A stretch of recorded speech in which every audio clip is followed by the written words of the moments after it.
find the hold. Jones on the return out to the 38-yard line. Stopped there by Kirby Wilson. This is the way the BC Lions will start offensively.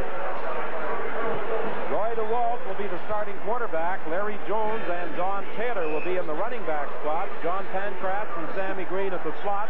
Jacques Chapdelaine and Mervyn Fernandez, the wideouts. Blaine and Swafford, the tackles. Miles and Leonhard are the guards. And Al Wilson is the starting center. First and 10. The ball is at the 39.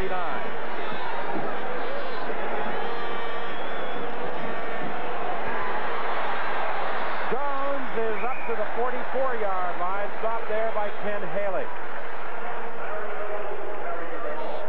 Larry Jones out of Colorado State with Montreal, acquired in a trade for Mike Washburn earlier in the year. He was also with Saskatchewan in preseason.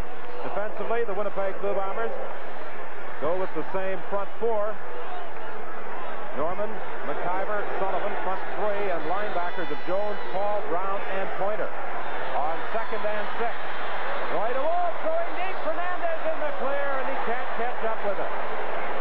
He had outrun David Shaw, but Roy DeWalt overthrew the intended target. Well, I'll tell you, this is something a quarterback doesn't like to do. When you get that guy this far in the open, you don't want to baby it, so you throw it and make sure you throw it. You threw it too far, but boy, is he open on the play. Rob, they started the ball game with two big guys at tight ends, replacing Green and Chapdelaine. They had Roper in there, number 70, and Gwevin, number 81, on first down, and then they changed them on second down. But we can look forward to seeing those two big guys in there on short yardage situations, and maybe if the wind is bad and they want to run the football. Excellent kick by Lou Pasaglia. Paul Bennett retreats to the end zone. He'll concede a single point. A booming punt by Pasaglia, 70 yards, and the British Columbia Lions lead at 1-0. Winnipeg will scrimmage at the 35 when we return.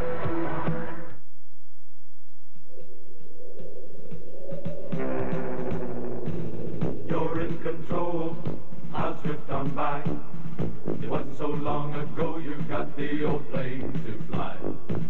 To test your skill and do something new, with good friends to see you through.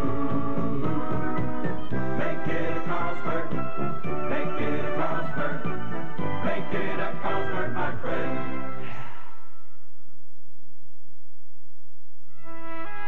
The 1984 Oldsmobile Cutlass Sierra. You do more than just drive it. You feel it. Feel the luxury and ride comfort you. The latest technology in front-wheel drive exhilarates you the way only a Cutlass could. The 1984 Oldsmobile Cutlass Sierra, gas or diesel. Nothing else leaves you feeling quite the same. After all, it's an Oldsmobile. How was your day, dear? Terrific.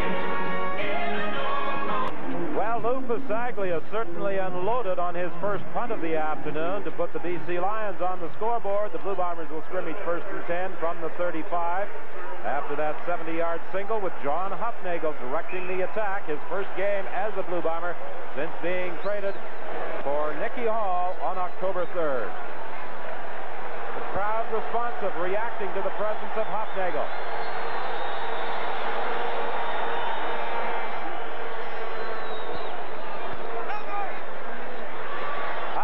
Dumping it off, and it's complete to Dan Hucklack. There's a penalty flag on the play as well. Nelson Martin was the man who came up to make the stop. A gain of about 3 yards. Interference, the call against the British Columbia Lions.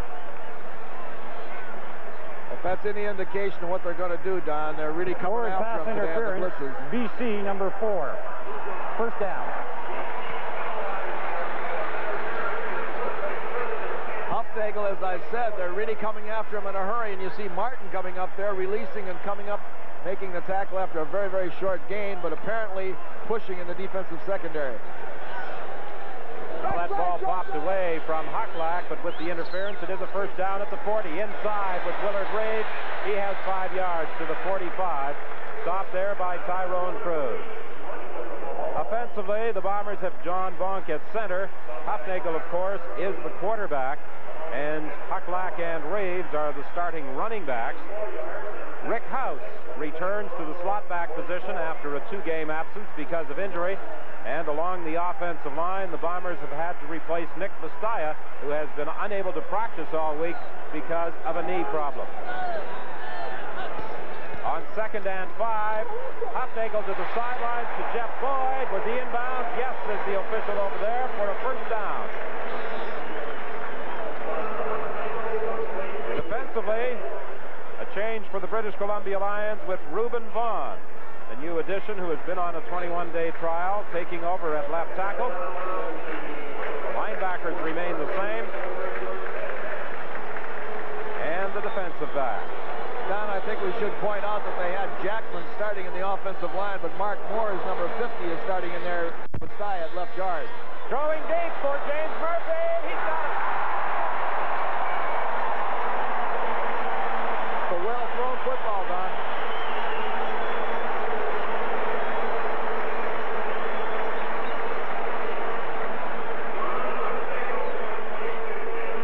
A gain of 32 on this pass to James Murphy. He got in behind Kerry Parker. An injured Bomber on the play. Joe Poplawski is down. They can't afford any more injuries. What a catch that was Murphy made over the head. Very, very difficult catch, but the ball was hung up in the air just right toward the sidelines, and he got under it and made a great catch. Poplawski's position will be taken by Jerome Erdman, a slot back acquired on waivers from the Saskatchewan Roughriders a few weeks ago. He replaced Rick House for 2 games, and now he's going in place of Joe Poplawski. Pat Clayton, the Bombers' athletic therapist, talking to Joe Poplawski. He appears to have perhaps been hit in the neck area the way he was moving his head around. He will go out for at least 1 play. And Poplawski, of course, in his rookie season, the Shenley Award winner. And he was also a Shenley Award winner as the outstanding Canadian. But the Bombers are threatening early in the game, with BC leading by a score of 1-0. They are 1st and 10 at the BC 27. Hand off to Willard Reeves. Rick Clausen came in to plug the hole, and it's a pickup of about 2.5 yards. Temperature today, 15 degrees. Early morning rain. It has been cloudy and threatening throughout the balance of the day. Poplawski is back in the lineup. Erdman comes to the Winnipeg bench on 2nd and 8. That's one guy that they better be watching. Reeves, 131 carries for 766 yards. Hufnagel tries to run for that first down yardage. He stopped about a yard short by Mac Moore. He was unable to find his receivers in the open as he looked to the left side. Well, they always say John Hufnagel can't run, but he made a wise choice here. They were covered. He just puts it down. He gets 8 yards. That's not a bad gain for any time for any quarterback. And the fans at Winnipeg Stadium are reacting because the Winnipeg Blue Bombers send in their short yardage offense. 3rd and 2. Cal Murphy is gambling early. He sure is. This works out right. It'll do a lot of good for the team's morale. Willard Reeves has got the first down.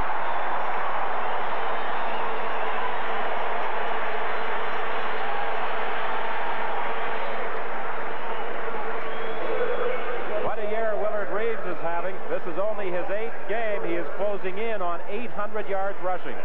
This is a great call. This is where you find out how good backs are in them tough situations, and you have to have it. Willard Reeves shows you he gets headed north and south, straight ahead, gets that first down on a big, big gamble for 2 yards. Winnipeg was some 10 from the 17. There was somebody waiting in that hole, too, which made it all that much tougher, and he made a great move. Hufnagel had his arm hit just as he tried to throw. Larry Crawford was blitzing from his halfback position. And Hufnagel appears to be favoring that right hand. You see him flexing the fingers.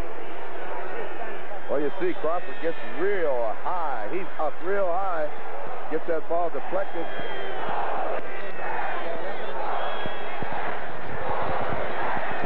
2nd and 10, Winnipeg. Hufnagel throwing into the end zone. It's picked off by Kerry Parker. That's the same kind of a play that was used prominently yesterday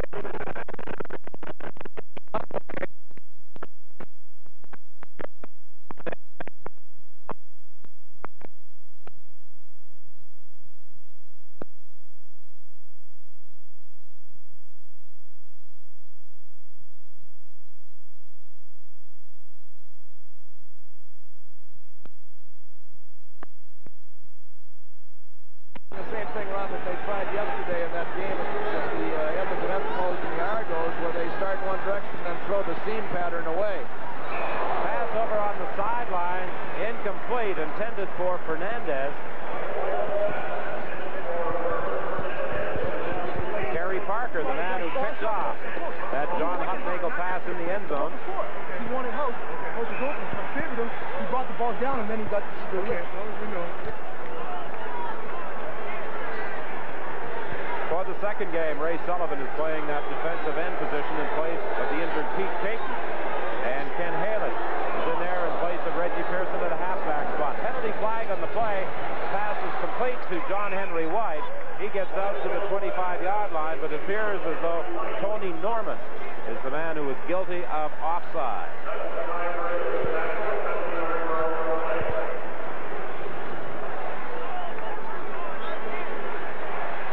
The head coach of the British Columbia Lions, Don Matthews, he moved into the role on the 4th of January.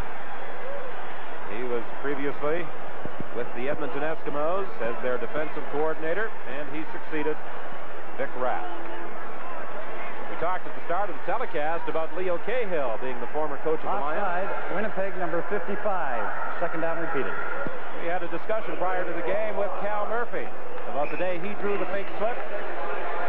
He had heard that Leo Cahill was going to be the new head coach, and Leo, you had that job for what, 10 days? Yeah, and I didn't get fired either. And then accepted the Toronto Argonaut position, and subsequently Vic Rapp took the DC job. The flag on the play as Mervyn Fernandez is caught by David Shaw. Procedure is the call against the British Columbia Lions, so that will take the Lions back to their original line of scrimmage, the 20-yard line. Well, both of these coaches facing each other today were assistant coaches with the Edmonton Eskimos. Worked together very closely. Should know a lot about each other. Sure ought to know the systems pretty well. Illegal procedure, BC number 71. Second down repeated. Fernandez has got that great deep speed, and you've got to give him a cushion. But Shaw came up about as quickly as anybody can on that play as soon as he made his curl and caught the ball. Second and 10. Pressure on DeWalt. He throws deep. Intended for Chapdelaine. It's incomplete. Almost picked off by Paul Bennett. Aaron Brown was applying pressure, and Roy DeWalt appears to be hurt.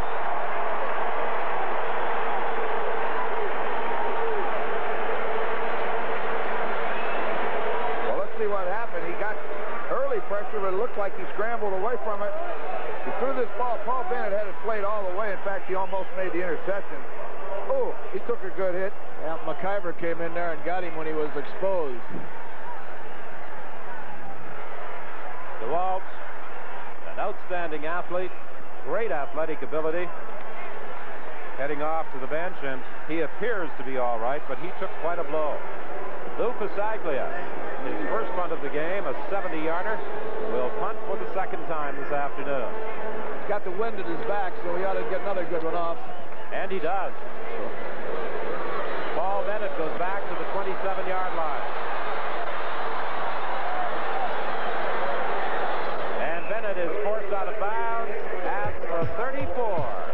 That was a kick of 63 yards by Lou Pasaglia. The Bombers will scrimmage from their own 34 when we return to Winnipeg Stadium. KTEL presents Dance, Dance, Dance. This album will be the hit of your next party. Everyone will want to dance to the Emeralds as they play your favorite medleys. Have fun with the twists, waltzes, polkas, the shotties. Down-home fun with the 7-step, the barn dance, and of course, the bird dance.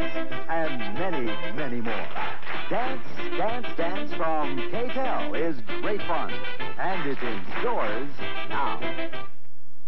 Your car is a big investment. But without the protection of Crestone 2 antifreeze, you may risk expensive repairs.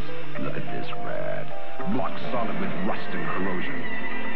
Prestone 2 could have helped prevent it. Prestone 2 has a powerful exclusive formula that fights rust and corrosion, keeps your rad and cooling system clean all year round. Remember, if it doesn't say Prestone 2, it isn't. So get Prestone 2, because Prestone 2 protects your investment.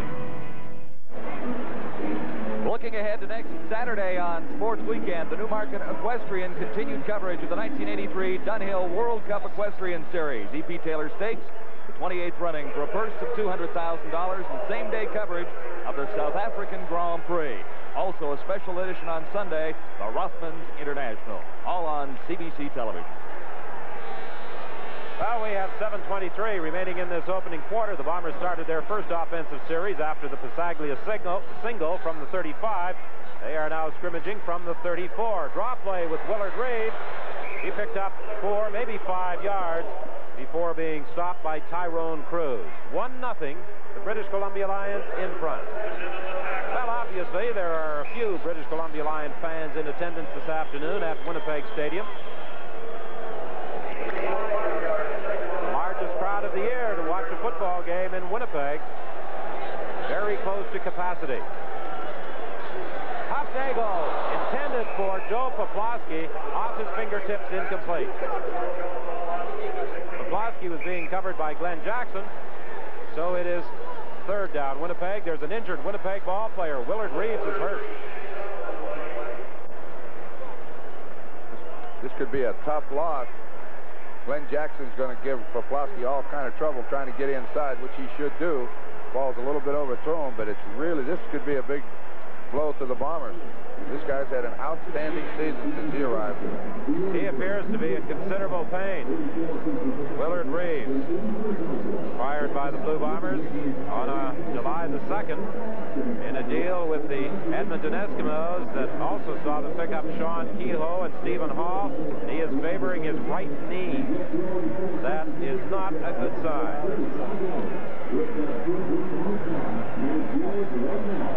We were talking with Bill Polian, who is the Bomber personnel director prior to the game, and he was telling us that number 38, Willard Reeves, who you see on our replay appears to get kicked right in the kneecap, was undecided about remaining in Winnipeg after the deal was made.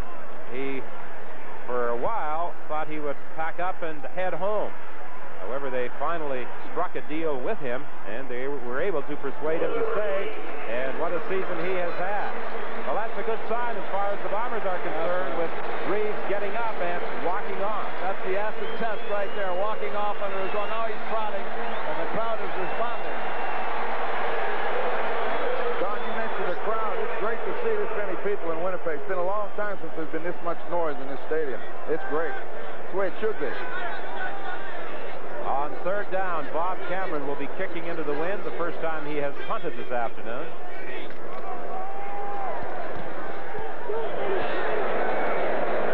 That ball hangs up there, taken by Crawford, and he goes down at the 32. A kick of 45 yards by Bob Cameron, and the Lions will scrimmage first and 10 from their own 32 when we return to Winnipeg Stadium. This is the M1, England's busiest motorway. The M1 has the highest accident rate in all of Britain. But here's an amazing fact. There's an automobile tire used on the M1 that provides such extra safety, a car insurance company actually offers lower premiums to people who use them. What kind of tires? Goodyear. We want you to have the best radial tires in the world. For those of you having difficulty with your instant pictures, with their portability,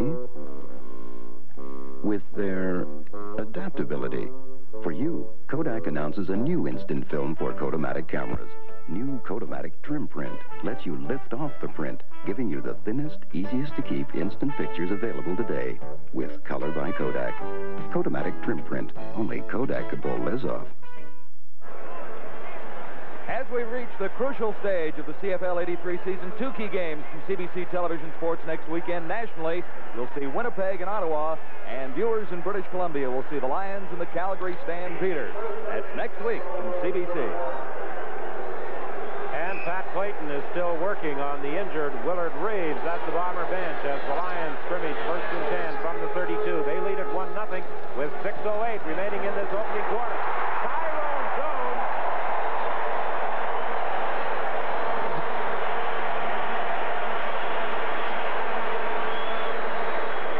The rookie defensive end out of Southern University came in untouched. You saw the number 54, Vernon Paul, move up into the line, and the BC offensive back moved into the middle to block him, and boy, that freed Tyrone Jones. Just outnumbered, that's all, Ron. One guy short of blocking, and Tyrone came clean. A loss of 11. It's 2nd and 21 for the Lions.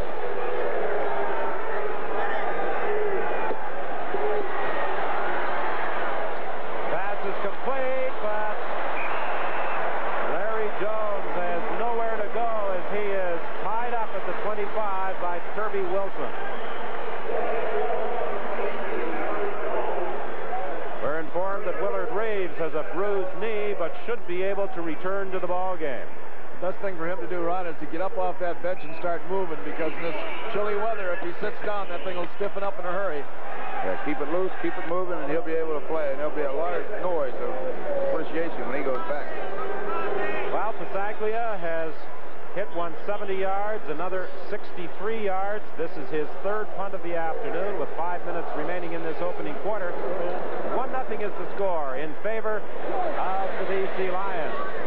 Good kick again. It bounces away from Paul Bennett. He finally picks it up at the 22-yard line. He slipped and lost the football at the 30, but managed to get it back. Well, that ball hits that ground. It does funny things, and it took off. He picks it up and just all of a sudden slips and drops the ball.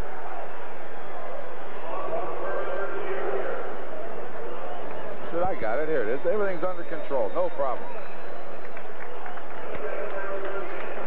Well, Willard Reeves remains on the Bomber bench. Pat Katner is in there. Now there's 4.5 minutes left in this first quarter, and I'm sure that the Winnipeg Blue Bombers would love to come out of here with just 1 point back. But that wind against them. Hufnagel's in trouble. He dumps it off for Hucklack, and it's picked off. Intercepted by Melvin Bird. Well done. Hucklack is the blocker for Hufnagel on that, and he felt the pressure, tried to get out of there, and then Hucklack, being alert, went for the ball and tipped it. See, John stops and see the pressure start to come. Now he's got to get out. Hucklack just eliminates, just sneaks out, but he tipped it, and Bird intercepted. That's a tough break. And it's a big break for the Lions, too, having the ball here on the 28-yard line with the wind advantage. They've got to get in there and make some points now. The 2nd interception of the ball game for the Lions. One in the end zone by Kerry Parker. This one by Melvin Bird. 1st and 10 from the 28. DeWalt gets away from the initial pressure. Throws on the sidelines, complete to Chapdelaine. He's got a 1st down at the 10-yard line. I'll tell you what, DeWalt has learned, becoming a veteran quarterback now. He started to run, but before he crossed that line of scrimmage, you'll see him, starts back and looks, and comes back to the left, and then looks downfield, sees his receiver open there, hits Chapdelaine, gets the 1st down. But last year or the year before, he may have still been running and trying to make a 1st down on that, but he's using his head now and using his receivers. Doc Chapdelaine, a kinesiology major, giving the Lions a big 1st down at the 11-yard line. DeWalt decides to take off. He's being pursued by Pointer. He's got a touchdown. That's that great athletic ability and great speed.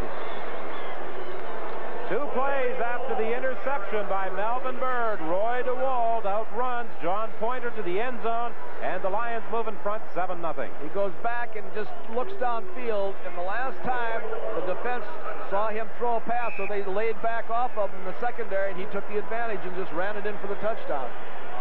So back-to-back plays there. He used his head. 3:27 the time remaining in this opening quarter. Smiling Joe Paupau looks on as Lou Pasaglia attempts the point after. He puts it through, and it's now an 8-0 ball game in favor of the Lions. The Lions and the Bombers each have 16 points. However, the Lions have a game in hand, a concerned Cal Murphy.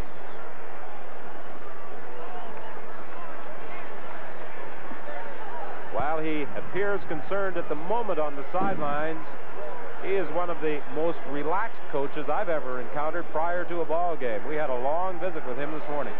He's just a great person, a great individual. He understands not only his own job, but he understands our job and everybody around him, and he gives everybody consideration. He's just a great guy. I suppose after having a quadruple bypass, football is not really as important as it once was. Yeah, certainly bring you to reality in a hurry. Well, DeWalt was drafted as that running back by the Cleveland Browns, and he showed right there he had the speed to get into that end zone. Murphy having difficulty fielding that ball. It's going to go into the end zone for a single point. So it's now a 9-0 ball game as the BC Lions are certainly taking advantage of that win factor in this opening quarter.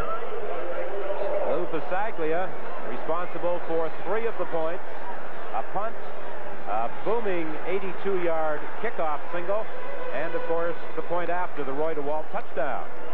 Well, it just seems like a moment ago I was saying that if the Winnipeg Blue Bombers could hold them to 1 point, they'd be happy, and here they are now, down 9 points, with still about 3 minutes and 15 seconds left. Well, the Bombers were able to put something together on their opening drive. They have not had any success since then. Sideline pattern. Jeff Boyd goes out of bounds at the 45-yard line. That will be very close to a first down. JoJo Heath was over covering Jeff Boyd. Looking over the Bomber roster, Boyd, one of 15 players the Bombers have either picked up on waivers or acquired in trade this season. Best line was Cal Murphy and his wife. You got to tell him that one down. First down for Winnipeg from the 45. John Kehoe stopped right at the line of scrimmage. Well, the Bombers, of course, very active in making trades over the past few weeks. And what Ron was referring to, a telephone call after the Huffnagel trade that came into the Bomber office for Cal Murphy. One of the other coaches took it. They said, Cal, your wife's on the phone. He said, tell her she's still with the team. But if she phones again, she's on waivers. Willard Reeves moving back into the Bomber backfield. Second and just over 10. Swing pass to Hucklock. Trying to get outside. He won't get the first down. He fumbles the ball. Recovered by the BC Lions. Well, Crawford made a good play there. I watched him all the way. Came up with the coverage, and when the ball was caught, he pulled the ball or pulled the arms apart, and the ball came loose. Now, Crawford asked me before the game to say hello to his wife and his family in Vancouver, but he knows that I can't do that, doesn't he? You see Hucklock get hit by Crawford. He gets the ball pulled away from him, and Mac Moore is there to scoop it up. The third turnover for the BC Lions. We still have 1:45 remaining in this opening quarter. BC in front, 9-0. DeWalt fumbles the exchange from center. He managed to get it back. If he could have picked that up, he'd still be running because that center just vacated there all of a sudden. They may see that and come back with a quarterback draw later. The third-year vet out of Texas A&M who came up with that timely fumble recovery. And it's now 2nd and 10 for the BC Lions at the Winnipeg 44.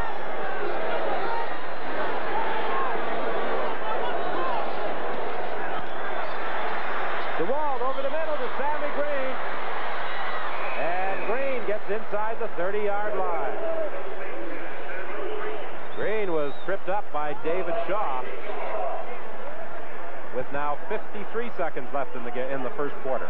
Well, DeWalt goes back and just dumps it right over the middle to Sammy Green coming across from the other side, and just a shoestring tackle there, because if this guy gets ahead of steam up, look out. He'll run downtown Winnipeg. 1st and 10. The Lions are at the 29.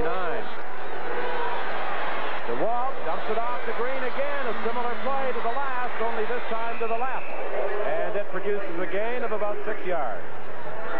What they're doing, Don, they're bringing two receivers across the field, and then Green is coming underneath it. It's almost like a pick, a screen, whatever you want to call it. Paul Bennett just dropped John Pankratz there because that's who he's assigned to block once that ball's caught. It's a very well executed play. You better keep your head up coming across there on Paul Bennett, too. Roper and Jabin have come into the ball game on the 2nd and 3 situation for the BC Lions. The ball is at the Winnipeg 21-yard line. There's the pitch to Jones. He will be very close to a first down. He was upset by Tyrone Jones, and that is also the final play of the opening quarter, and it is a BC Lion first down. The Lions will be threatening to add to their lead when we return with quarter two. Carlsberg Light, all right. People here say it's one good beer. Carlsberg Light, all right. Cold as ice, it's one real good beer. Crack a cold one and you'll see why it's got that great light taste for me. Carlsberg Light, all right. Raise a cheer for good beer. Charge, people, taking charge. You know exactly what you want from your next car. Taking charge in your own way. You're taking charge with Chevrolet. Your best buy, period. Take charge, people. 84 Chevy Celebrity, front-wheel drive high-tech, family-size room, family-size fuel economy, gas or diesel, and a price that's down-to-earth Chevrolet. 84 Chevy Celebrity. Price the way you want to pay. You're taking charge with Chevrolet. Well, just like Edmonton missed Jim Germany, John Henry White's been missed, and look at his block there on Wilson. He comes and he leads the play and allowing that thing to materialize into a first down, and his blocking has been instrumental throughout the years in the running game of that BC Lions team. Well, turnovers in this ball game have really hurt the Winnipeg Blue Bombers. They had one drive snuffed out by an end zone interception, and then they had an interception that led to Roy DeWalt's touchdown, and now with the fumble recovery by Mac Moore, the Lions are threatening again. 1st and 10 at the Winnipeg 18-yard line. DeWalt throwing into the end zone for Green. It's incomplete. Green protesting to the official that he may have been bumped over on the sidelines by Kirby Wilson.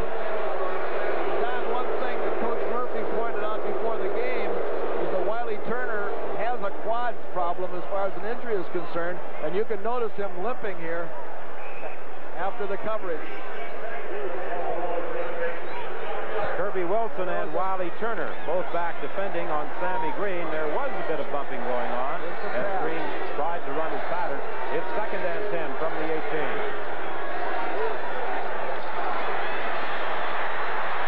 DeWalt is caught from behind.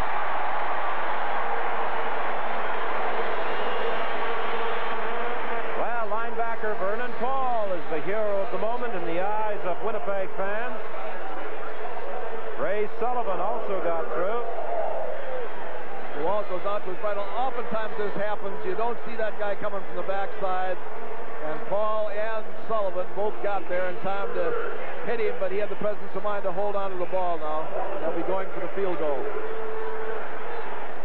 Lou Pasaglia will try for 3 with 14-14 remaining in the half. And wherever you're looking in across the country on this Thanksgiving Day holiday, we hope you're enjoying the action from Winnipeg Stadium.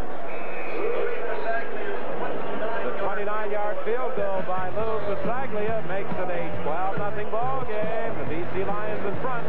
We'll be back right after we pause for this message. Carlsberg Light, all right. People here say it's one good beer.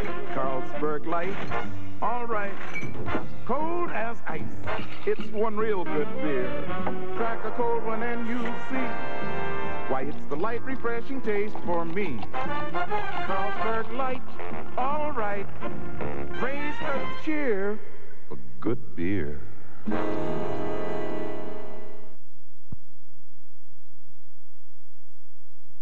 In the brown suit is Jack Barnes. He owns a chain of jewelry stores. Jack is bringing something incredibly valuable to the Bank of Montreal. His opinion. Jack and 5 other experienced businessmen are attending one of Bank of Montreal's unique First Bank Advisory Panels. Its purpose? To give us a chance to listen and develop ideas about how to improve the business of banking. Today should be a very profitable day for both sides, and the remarkable thing is, not a penny will change hands. First Bank for Business. Not just money. Ideas. With Sim Simone, Mo Simovich, Ron Lancaster, and Leo Cahill, I'm Don Whitman back at Winnipeg Stadium. Gentlemen, in the first 16 minutes of this ball game, it's gone pretty much the BC Lions' way. Well, I think that You know, the mistakes and the errors and the breaks are going to make this game what it is as of right now. And really, Winnipeg's not out of it. They've just had the bad fortune of coughing the ball up a couple times at very inopportune times.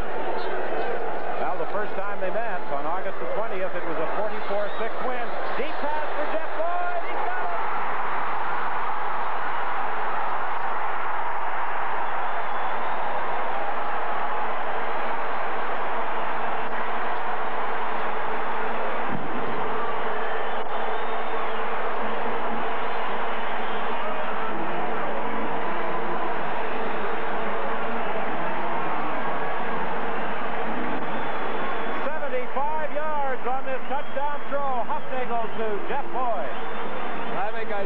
Something about the Winnipeg Blue Bombers not being out of it. Jeff Boyd catches the ball and just outruns Martin right here, right into the end zone. And all of a sudden, this ball game is all changed around again. The Bombers are in striking distance. There's a redhead on the sidelines by the name of Sullivan who looks pretty happy. The point after attempt by Trevor Kenner. He puts it through, and now it's a 5-point spread.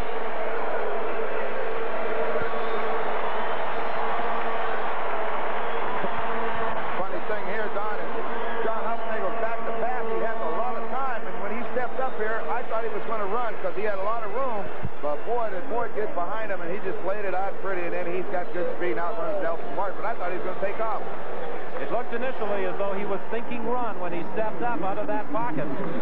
Well, you know those veteran quarterbacks, Don, they step up, they realize how much time they've had, and it's just about up, so you got to make a decision. He made the right one.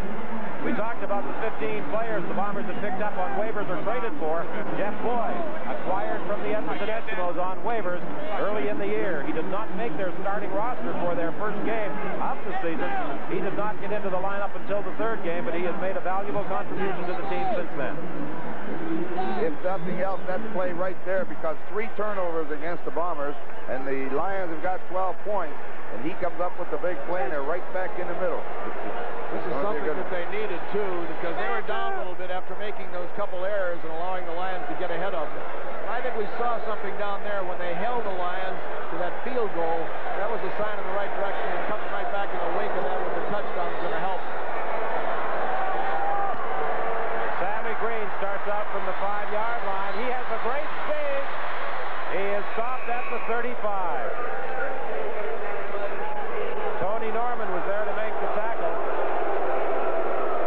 Green upset about something as he was protesting to the official. Well, that's the second time now. Down in the end zone, he was really upset with an official. Now he's upset with another official. It's not doing him any good. He'll give up in a minute.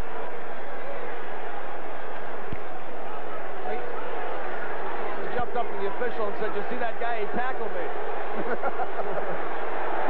First and 10. The Lions are at their own 35. 12-7 the score in favor of BC. Dumped over the middle to Sammy Green. He is stopped at the 40-yard line by Kirby Wilson. Actually, it was Wilson and Green who bumped in the end zone. Then Wilson was involved with Green in the tackle on the kickoff return, and now it's Wilson and Green again. Well, if they continue to throw this pattern right here across the middle, Wilson and Green are going to get together an awful lot today. See those crossing patterns, and then they're downfield blocking for him immediately when it's caught. But Wilson's up there to hit him early this time. But they're not cool with that Wilson. He's a Illini. University of Illinois boy.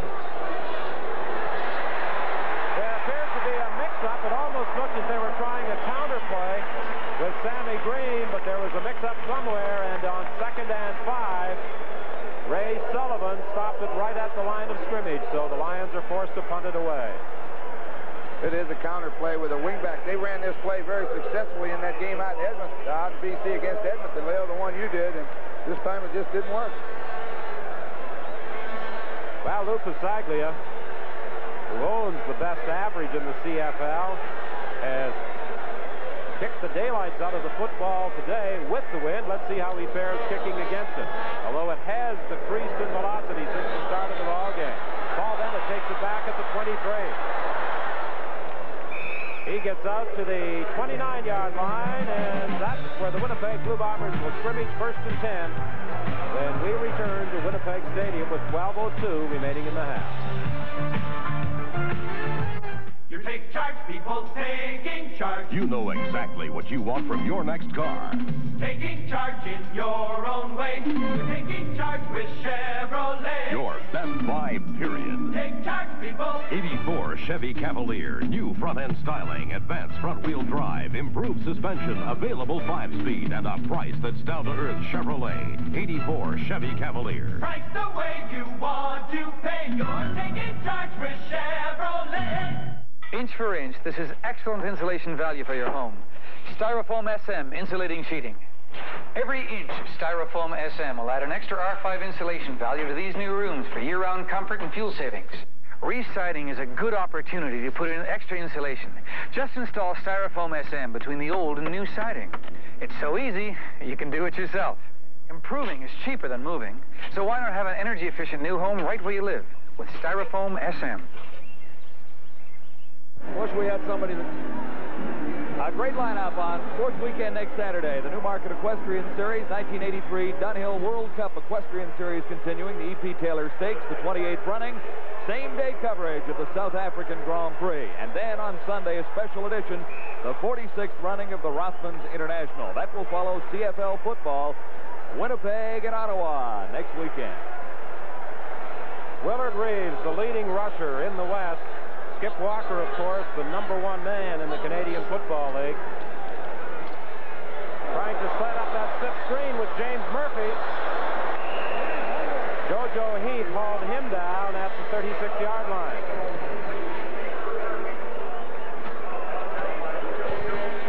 Now when you see 2nd and 4 Winnipeg. Don and Ron, when you see Mac Moores in there at left guard in place of a potential all-star candidate, Nick Pastaya, new quarterbacks, new receivers, and things like that, you really got to give Cal Murphy a lot of credit because the coaching staff creates an atmosphere of, you know, the people out there, they know things are going to be all right if the coach makes it sound like it's going to be okay, and he's certainly done that. 2nd and 4. Hofnagel is caught and dropped for a loss by Mac Moore. He wanted to throw the ball to the backside. He sprinted to the wide side. He had an out pattern and a streak pattern, and what happened, they couldn't clear it out because the defensive back hit the wide receiver, and that clogged the whole area up. He had to eat the football.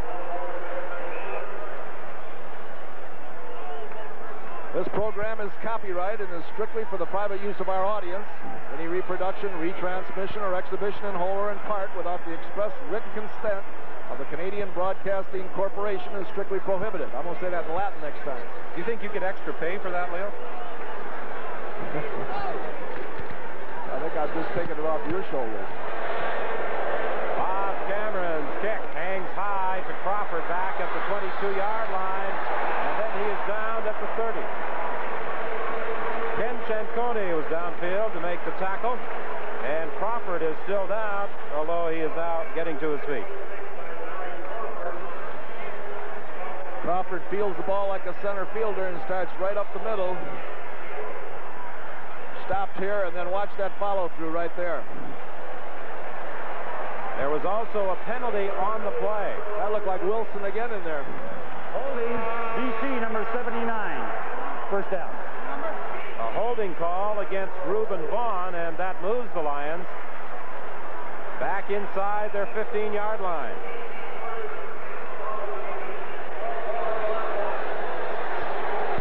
A 59-yard punt by Bob Cameron, and this crowd has come alive at Winnipeg Stadium.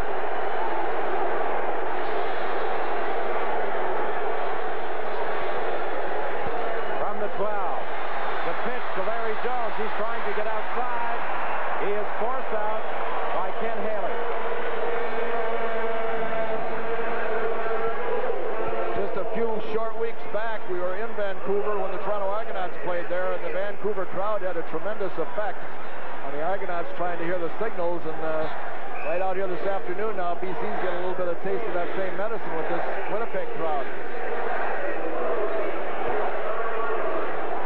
Actually, a loss of 1 on the play, so it is 2nd and 11 from the 11.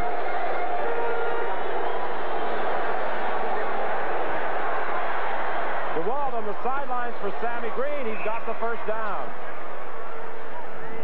Green caught that pass in front of Wiley Turner. 9:40 is the time left in this first half. It's 12-7 BC. They've switched David Shaw and Wiley Turner on the corners. They flipped them over because of that problem with Wiley Turner's leg. And then I just noticed right there, after he made that tackle on Sammy Green, he's having a little bit of a problem getting up. Of course, Green's got great speed, and, well, that's tough. He's definitely limping, Ron. Complete to John Pancraft. He's caught by Kirby Wilson at the 30. That will be a gain as he spun to the 31 of about 7 yards. I was talking with John prior to the game. He said the club really enjoyed having the week off since their last game. However, he didn't get any time off. He's a school teacher at Windsor School in North Vancouver. And while some of the players had a bit of a vacation, he was still busy teaching school. Wiley Turner with that quad problem. Coach Cal Murphy was saying that they might switch the corners, David Shaw and Wiley Turner, depending on where Mervyn Fernandez lined up. Jones on second down. He should have the first down, getting out very close to the 35-yard line. Upset there by Ray Sullivan. One of the problems the BC Lions have had this year, Ron, is sustaining drives. They have not been able to put together good drives. They have relied mainly on the big play. Yeah, we talked to Adam Rita, their offensive coordinator, this morning, and that seems to be the feeling about this football team, that they're still young. DeWalt's really in his first or second year. New coaching staff. They would like to build consistency. They've been getting by with big plays. He thinks they're getting better. That's key because they're in first place. Handoff inside. John Henry White picked up 1 yard. He got to the 35 before being decked by Tyrone Jones. There's the injured Nick Vestaya. He suffered ligament damage last week against the Hamilton Tiger Cats. Throughout the week, he kept hoping that he would be ready to play this afternoon. If we're getting a look at Wiley Turner, the reason we're showing you him, he's the guy that has trouble walking. He can move pretty well quickly, but when it comes time to walk, he has problems with it. 2nd and 9. Caught by Sammy Green. Still on his feet. And he's finally stopped at the 50-yard line. Wiley Turner tried to dive in there to knock it away. Green made the catch. Well, you see DeWalt sprints to the wide side of the field, and he looks to the complete backside. You're right. He tried to make a great defensive play, but it's a great catch. And Sammy Green's a very exciting ball player anyway. Every time he touches the ball, he makes something happen, and he's a threat to go from anywhere. You're talking about sustained drives right down there in the shadow of their goal line with the crowd on their back. This is their third first down, which means that they're arriving as a football team offensively. Out to the 50-yard line, complete to Fernandez. He's caught by David Shaw. A pickup of about 4 yards. Well, there's an interesting sign hanging on the far side. And David Shaw and Wiley Turner, indeed, have done a good job on the corners. That's probably the position, I would think, gentlemen, where most teams try and get their best athletes performing. Tough position to play. What they've done again is it appears now Mervyn Fernandez always goes wide side of the field, and Shaw goes with him wherever he goes. And as you say, that's a tough position. You better have a good athlete there. It's complete, but not for a first down. Aaron Brown made the tackle on Sammy Green. The Lions early appear to be trying to work inside on Winnipeg. Well, they want Sammy Green to catch that ball coming across the field. When he gets up ahead of speed, he picks it up and he can keep running. But Aaron Brown saw him coming, stepped right up with him that time. Doesn't give him a chance. In fact, Green has to slow down. As he makes the catch, he sees Kirby Wilson coming, and he doesn't make the first down. They're going to have to punt it.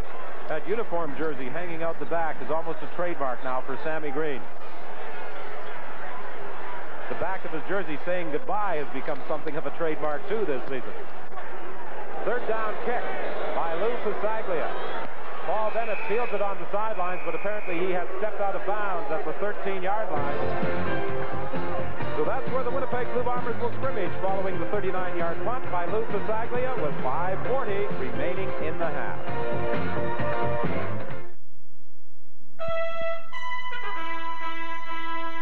You've rehearsed it 1,000 times. Yet it's never the same way twice. But right from the first time you played, you knew you had found your game. And right from the first time you tried OV, we'll bet you had found your beer. That's why you just say OV for that great tasting beer. OV, OV, oh yeah, you just say OV. Canada, in Petro-Canada, you own the place. You're the Canada, in Petro-Canada, you're that smiling face. You're the one we're fresh and bright for, that special friend we do it right for. You're the reason we're good at pleasing. You are Petro-Canada. Round the corner most every day, we'll help you on your way. You are Petro-Canada. We're working for you. Petro-Canada. It's ours. I believe those fellas have got their dates mixed up. This is Thanksgiving, not Halloween. That's Winnipeg's taxi squad.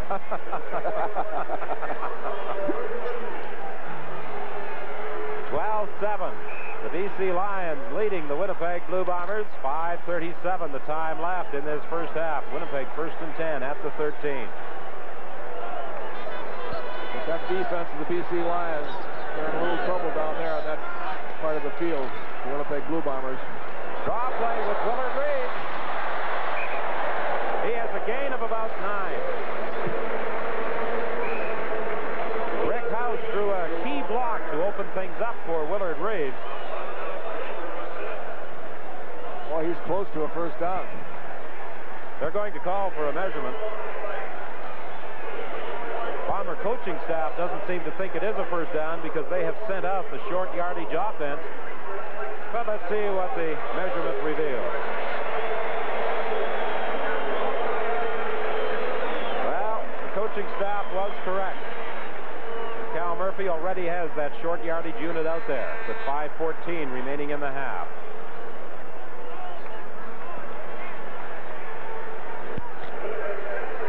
The ball just shy of the 23. Murphy wide right, Boyd to the left.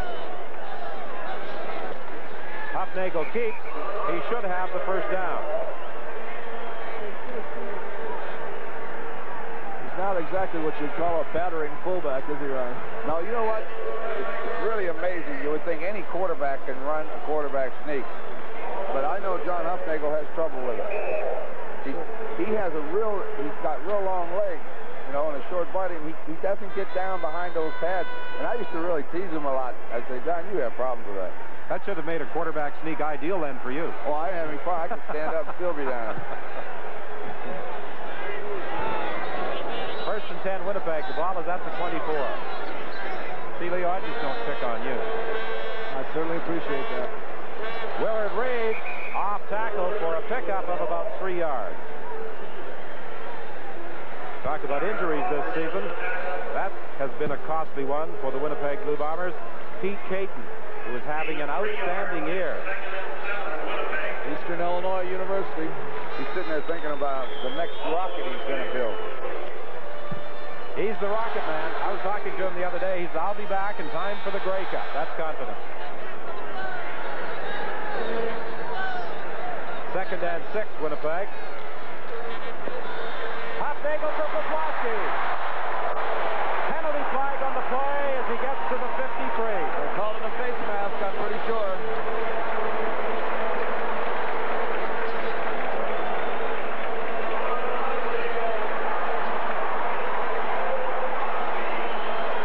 Well, when you go after a quarterback, you're blitzing them, and they let Poplawski inside, and you can't let him in there because there's no linebacker help. And there it is. That's what the referee called, and that's what it is. Face mask, BC number 10. First down. Penalty against Melvin Bird, so it's Winnipeg first and 10 at the BC 43. Nice throw. He got inside of him. You can't let him in. When those linebackers blitz, you got no help in there. Jerome Bertman is in place of Rick House, and he's the man in motion. Delayed draw play. Willard Reed is inside the 40. You see, everybody's using that draw play where the quarterback starts on a sprint action and hands off to the running back. The guy like Hufnagel can't make them take that outside path as far as the defensive end is concerned. 3:09 is the time remaining in the first half at Winnipeg Stadium. On the mushrooms, Fat Albert, putting on the cheese. Fat Albert, putting on all the trimmings. Fat Albert, if you please. Yeah. 'Cause we're putting it on so fresh and fine. Submarines and pizzas of every kind. Fat Albert, Fat Albert, walk away satisfied. Walk away satisfied. Having a party? Then come down to the Paper Mart, Ottawa's complete paper and party supply store. You'll be amazed at the large selection of paper disposables and party goods available for every occasion. Weddings, showers, birthdays, anniversaries, and banquets. Let the Paper Mart turn your next party into a special event. I love the Paper Mart. So are you. Now at 2 convenient locations to serve you. Our halftime show comes to you live from Winnipeg Stadium this afternoon. We'll have a close-up of John Pankratz, the outstanding receiver of the BC Lions, highlights of Week 14 in Canadian football, as well as first-half highlights from an exciting afternoon here in Winnipeg. John? John, it's 2nd and 7 for the Winnipeg Blue Bombers. They are at the 39 of the BC Lions. Murphy's open. First down.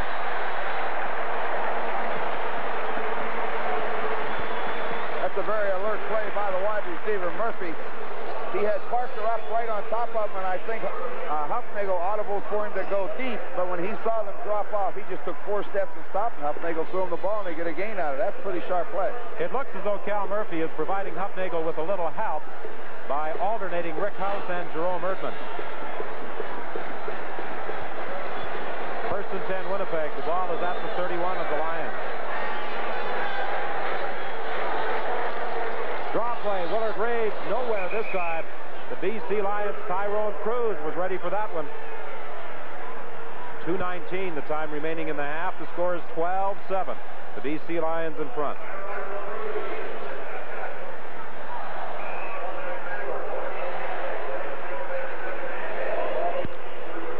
Well, they went passing situation. Andre Jones comes in, Glenn Jackson goes out. That puts a lot of defensive back. See if they blitz him, Don. 2nd and 10 from the 31. Hufnagel fumbled the football. BC has recovered. The 4th turnover of the ball game. It almost appeared as though Hufnagel was trying to sidearm that pass as he was in the grasp of several BC defenders. He just looks downfield and he doesn't see anybody that's open. Then he tries to pull away with one leg there, and here they come. Rick Klassen come from the backside. I think he was just trying to pull that leg out of there, and he didn't see number 60. Number 60, you know this, he's always around the football. So the Lions take over with 1:52 remaining in the half. 1st and 10. The ball is at the 37. DeWalt with good protection for Fernandez, and he goes out of bounds at the 53-yard line. Swervin Mervin, who had a big 3-touchdown game a few weeks back against the Montreal Concord. That was the first bootleg that I've seen the BC Lions use this afternoon, where they faked that sweep and came back and caught Fernandez on the sidelines for a big first down. 21 yards to gain to the Winnipeg 52. That's where they really stepped out.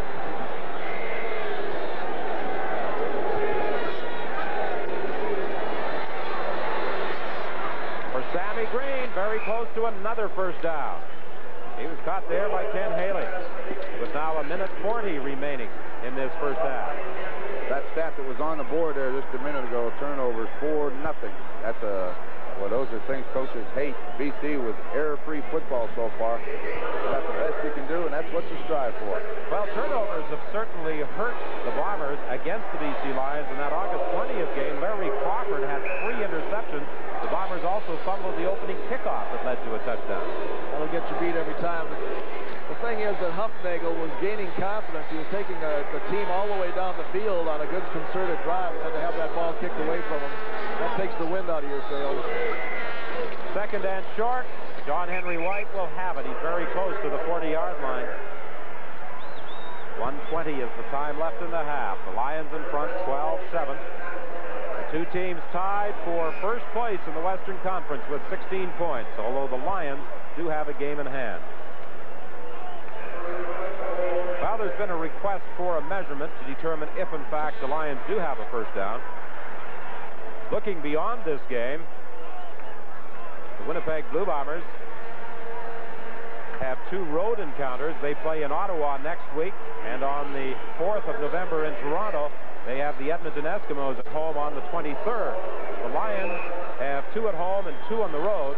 Their two road games are against the Calgary Stampeders and the Saskatchewan Roughriders.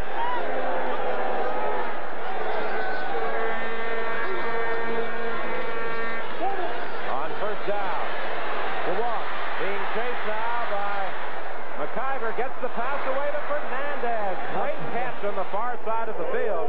I don't know, Ryan. I think he was throwing it to Green, don't you? Well, Sammy Green was wide open, and that's the normal route for a backside receiver. You'll see the bootleg action. Now, Sammy Green's on the right side, and he comes across to get in the quarterback's vision. You'll see him wide open, and it goes over his head, and Fernandez is there. Doesn't matter. You just slow it down, and you're 2-1 in your favor. You catch it, you're in touchdown range. Fernandez goes real deep, and then he gets in trouble. He comes back. I was watching him before the game. He's a great receiver, a great athlete. He sure is. First down from the 19. Fernandez again, one-on-one with David Shaw. That will be very close to another first down at the 10-yard line. You know, it's interesting. You've got a great cornerback against a great receiver, and I forget what cornerback made the comment, but he said, you get a receiver against a cornerback, doesn't matter how good the cornerback is, the receiver's going to win a fair bit of the time. Sooner or later, he's got to. You know who said that? That was a cornerback that just got beat. From the 9, it's first and goal for the British Columbia Lions. Into the end zone for Sammy Green. Touchdown! That's that same play where he rolls to the left and throws back to the right and gets a one-on-one over there. Sammy Green. Sammy Green, one-on-one with a lot of people isn't fair. Maybe we'll see Wiley Turner on Green on this side with Wiley limping because they're putting Shaw on the other side. No, it was a linebacker. I think number 24, Ken Haley, slipped. Haley slipped. He slipped trying to turn, and with Green's speed, he's going to be too far ahead of you then. That's when the guy gets beaten. He's got to hope that that defensive line gets to him because there's not much he can do about it with that speed of Green. The 5th touchdown of the season for Sammy Green. Now the point after by Lou Pasaglia. He puts it through. 31 seconds remain. And it's a 19-7 ball game. Well, those turnovers have really hurt Cal Murphy's football club this afternoon. Boy, they sure have, and I'll tell you, you have to be impressed with the play of the BC offense again. As Leo mentioned earlier, they made some first downs, and they kept it going. This time, they moved it right down the field. I think DeWalt completed every pass he threw on that drive. His stats on the first half are excellent for Roy DeWalt. Is there anything more disheartening for a football team than to be scored on with just 19 seconds left in the first half? No. Boy, you just go in there, and it just is traumatic to have something like that happen to you. Well, Hofnagel acquired in a trade with the Saskatchewan Roughriders, has twice coughed up the ball as the result of interception and fumbled it once himself. The other fumble that was recovered by the Lions was committed by Dan Hucklag. The kickoff to Kirby Wilson at the 5-yard line. He stopped at the 25 with 26 seconds remaining in the half. Kevin Kunar was there to make the stop. A run back of 21 yards by Kirby Wilson. It looked as though the Bombers were going to go into the dressing room trailing by perhaps no worse than 2 points when they committed that fumble, and the BC Lions were very quick to take advantage. That's twice now where the Lions have picked up a fumble and turned it into a touchdown. You have to give a team credit when they can take advantage of those miscues by the opposition.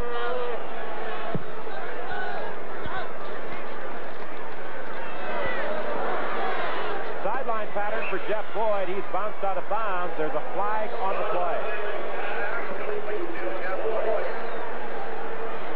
Call will go against the Winnipeg Blue Bombers, so that will bring it back. I think that holding penalty right here is going to be a holding call on the Bombers. I think this will now force Huffnagle to just run the ball a couple times and end it. 2nd and 20. Don't take any chances. Holding, Winnipeg, number 63. Chris Walby, guilty of the holding call. Big as he is, he doesn't have to hold anybody. That's what Cal Murphy thinks, too. 1st and 20. The Bombers are back now to their own 15-yard line with 21 seconds remaining. And with the penalty, the clock does not start until the snap of the ball. Handoff inside. And Rick Clausen was there to stop Willard Reeves almost immediately. You know, when you stop to think of it, Don, it's just that a guy like Huffnagle coming in here today, this first half, he's playing the way that he really should be playing because he hasn't had enough time in rank in order to play much better with a new team. And when you see a guy like Clements or even Dieter Brock go into Hamilton or coming out here to Winnipeg and playing as well as they played, it's just a week's practice. That's almost miraculous. This should be the final play of the half, and Huffnagle is simply going to drop to a knee to end the first 30 minutes of this football game with the BC Lions in front of the Winnipeg Blue Bombers, deservedly so, 19-7. Stay tuned now for our halftime show with John Well. Now, flowers. They're so simple, yet they can say so much. With flowers, a friendship can blossom. A room in your home can be brightened. A flower can garnish a lapel, or just let someone know you really care. You can give flowers for any occasion, but you really don't have to have a reason. You can give flowers for no reason at all. Flowers from Fines, a gift for any season, and for no reason at all.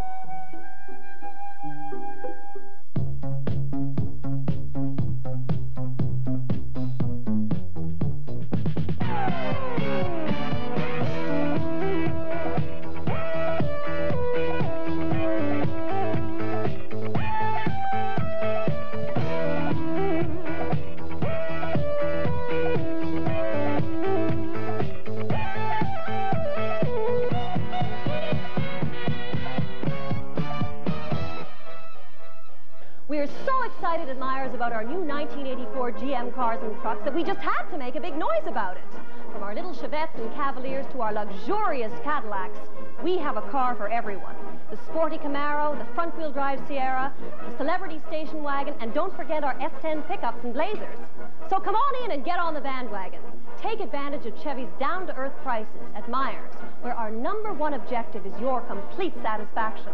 Our future depends on it.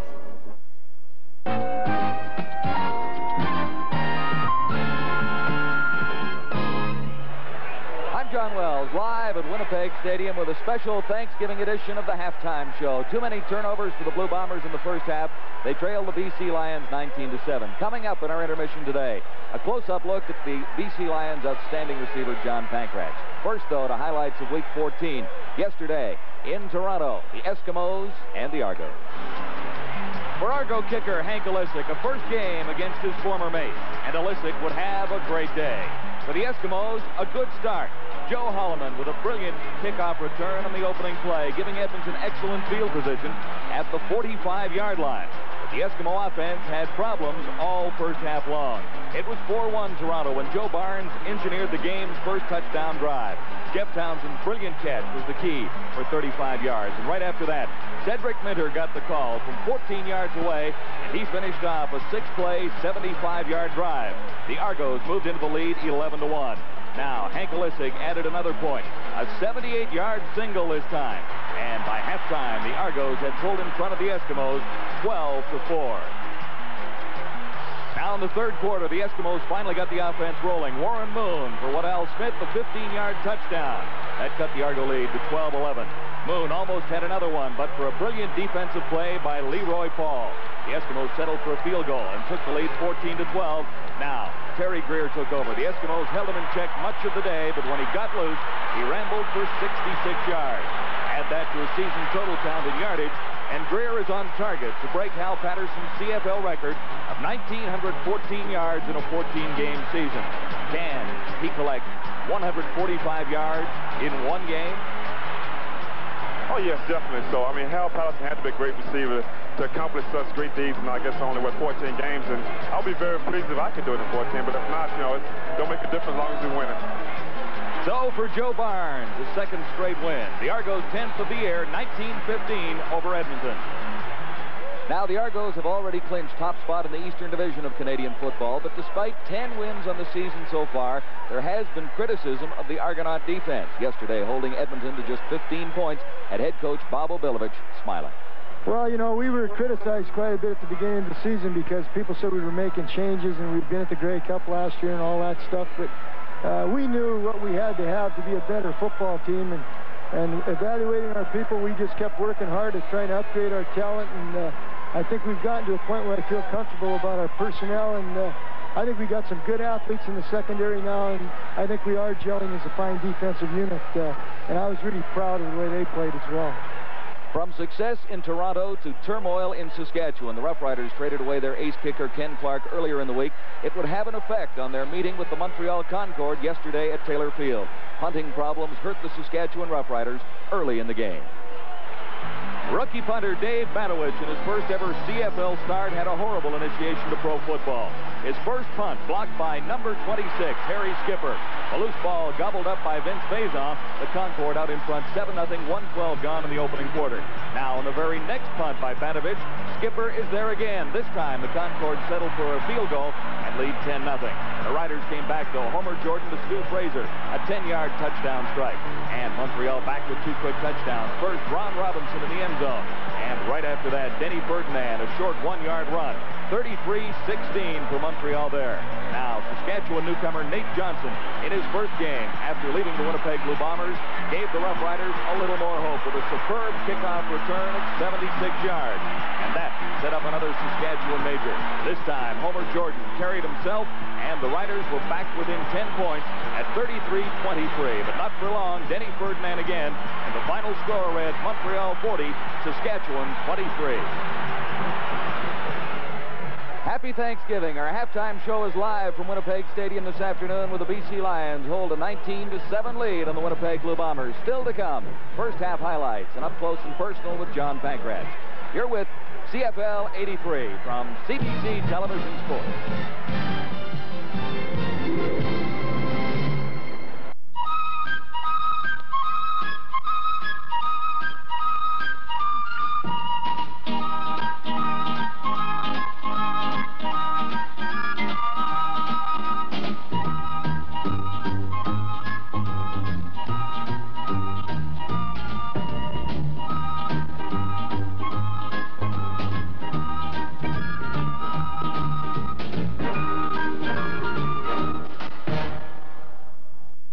Money can't buy everything, but you'll be surprised at what you can rent.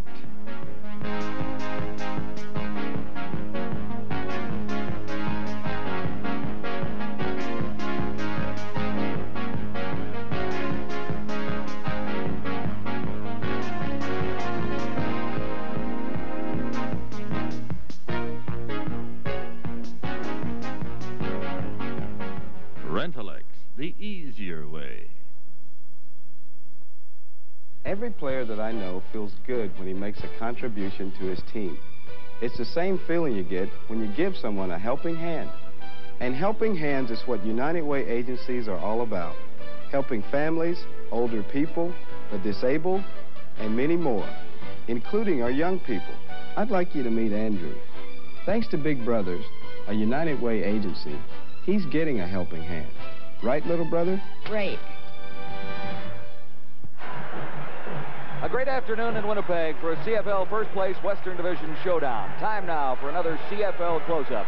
In the spotlight today, the outstanding young receiver of the BC Lions, John Pankratz. His season so far has been nothing short of outstanding.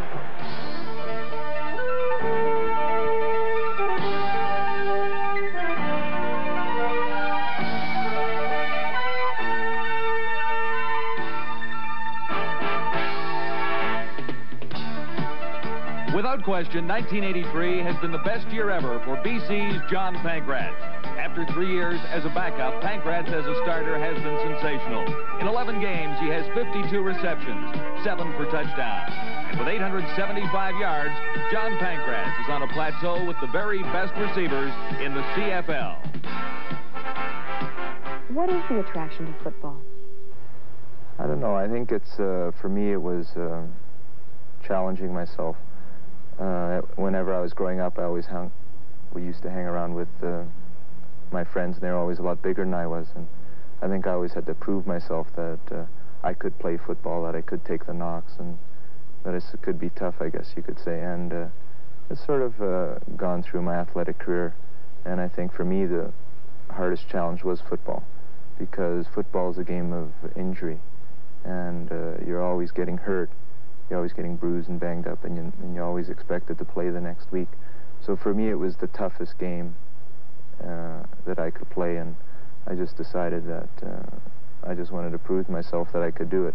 Aren't you ever concerned, though, about injuries, about being hurt?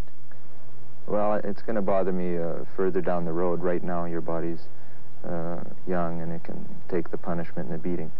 I've already got arthritis in some of my fingers, so when I look at it, when I'm 50 years old or something, it's not a very pleasant thought, but I look at it now, it's a job, and there's a lot of other jobs that I guess are worse on your body, so for now I'm going to do this while I'm physically able, then later on in my career I'll do something with my head academically. How does your father, the doctor, feel about his son, the pro football player? He thinks it's great that I'm getting paid all this money to play football, something that I've done since I was 9 years old. And, actually, he thinks it's terrible I'm making so much, but he thinks it's good, and I think one thing he's happy is that I've got my education, I got my teaching certificate, so that when football is over, or if I do get hurt and my career ends, that I do have something to fall back on. Football for me, or any professional sport, is a very limited career. I think 10 years or even 7 years is a very long career in football. I think the average football player now plays 4 years. And I think you have to weigh the long-term goals rather than the short-term goals.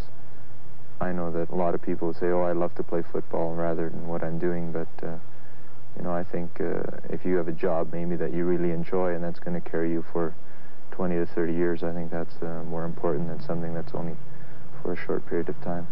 What is important to you? Doing well at the job at hand, and saying that I gave my all sort of for whatever I was doing, whether it's in teaching or football, and being recognized as someone who was competent at whatever they were doing. I always try and work on bettering myself, and hopefully in football or in whatever I do after football, I will be recognized, or I think the important thing is that I will recognize myself that I've done something worthwhile. I think for me it's a little, you always wonder if this is what you should be doing, or should you be doing something else that was a little more worthwhile to yourself and sort of to society or whatever. But for now I'm happy that I'm doing what I'm doing, and I think I'll let events take care of themselves. Too many turnovers for the Bombers tells the first half story in Winnipeg. The Lions leading Winnipeg 19-7. Still to come, highlights with Ron and Leo from the first half in Winnipeg. You're with CFL 83 from CBC Television Sports. And now, the breakthrough in music for your car. Alpine Car Audio Systems. Electronically tuned FM AM cassette decks that deliver rich, live music sound. 7-band graphic equalizers. Bridgeable amplifiers for expanded high power. And the Alpine collection of powerful, clean subwoofers and speakers. Higher fidelity car audio systems from Alpine. Only your Alpine dealer has them. Racket Radio. I adore my 60. It goes out of bounds way back at the 3-yard line. A 63-yard kick by Lou Pasaglia, and the Bombers are backed up deep with 10:03 remaining in this third quarter. You've got about 5 square yards of real estate to cover, and sometimes it feels like 5 square miles. But right from the first time you played, you knew you'd found your game. And And right from the first time you tried OV, we'll bet you'd found your beer. That's why you just say OV for that great tasting beer. OV, OV, oh yeah, just say OV. The move is on.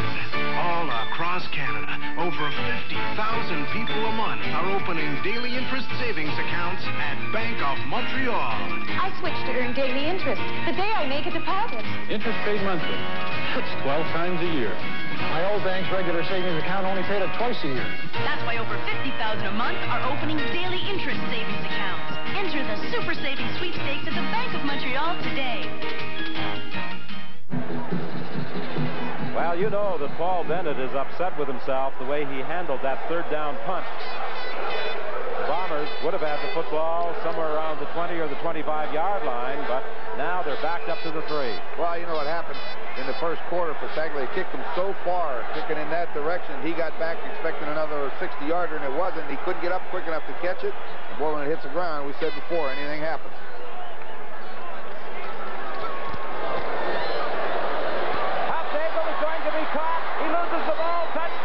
For the BC Lions, or will they rule that he was down for a safety touch? They can't rule that.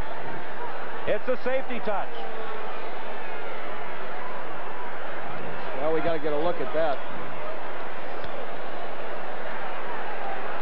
That's really a break for Winnipeg if it's only a safety touch here. Well, you know, you can't get this much pressure that fast. 78 got in there so quick. Max Moore, he chased him out of there, and he's the guy that comes from the backside and really causes the problem. The ball slips out from under Reset, and Huffnagel got it back. There's going to be a little bit of controversy about that. No, didn't you see the ball slip right out from under him?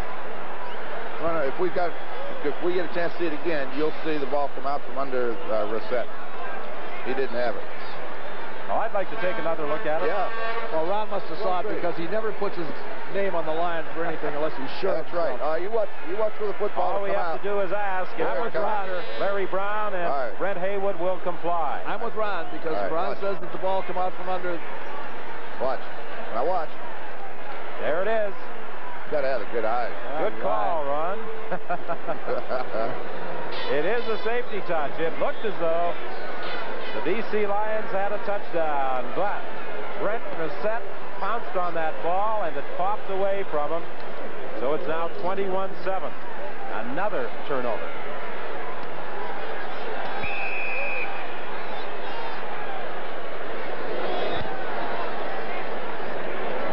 Here comes Sammy Green.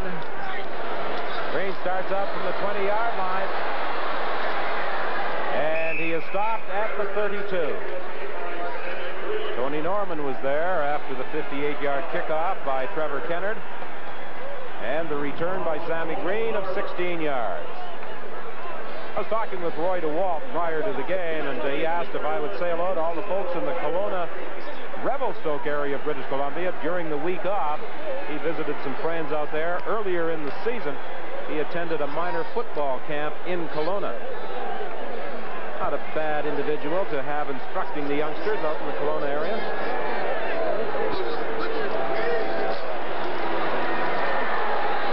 Throwing deep for Fernandez. He's got it. Oh, boy. He beat Shaw on that, too, so that's doing something when you beat that guy. Boy, he has got tremendous speed to walk through this ball, and I thought for sure it was overthrown, and it's right on the money because that Fernandez can fly. Fernandez is a lot like Terry Greer, the guys with the exceptional speed. When they run, it never appears as though their feet are touching the ground. Look at this. He just runs right by Shaw. He looked like a Tennessee Walker on that one. He's got that long, beautiful stride, just like Terry Greer. First down from the 19. Penalty flag on the play as DeWalt is taken out of bounds. He was caught by the linebacker, John Pointer, as they managed to spring it out to the short side. The flag was in the BC backfield. That usually indicates holding. Yeah, normally every time that thing shows up. Holding, BC, number 54. Declined, second down.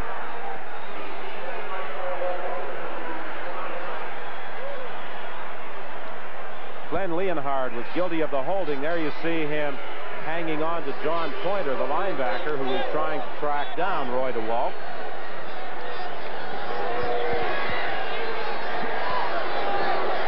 With the loss on the play, the Lions are facing 2nd and 15. Pressure again. He managed to get the pass away, and Sammy Green gets to the 11-yard line.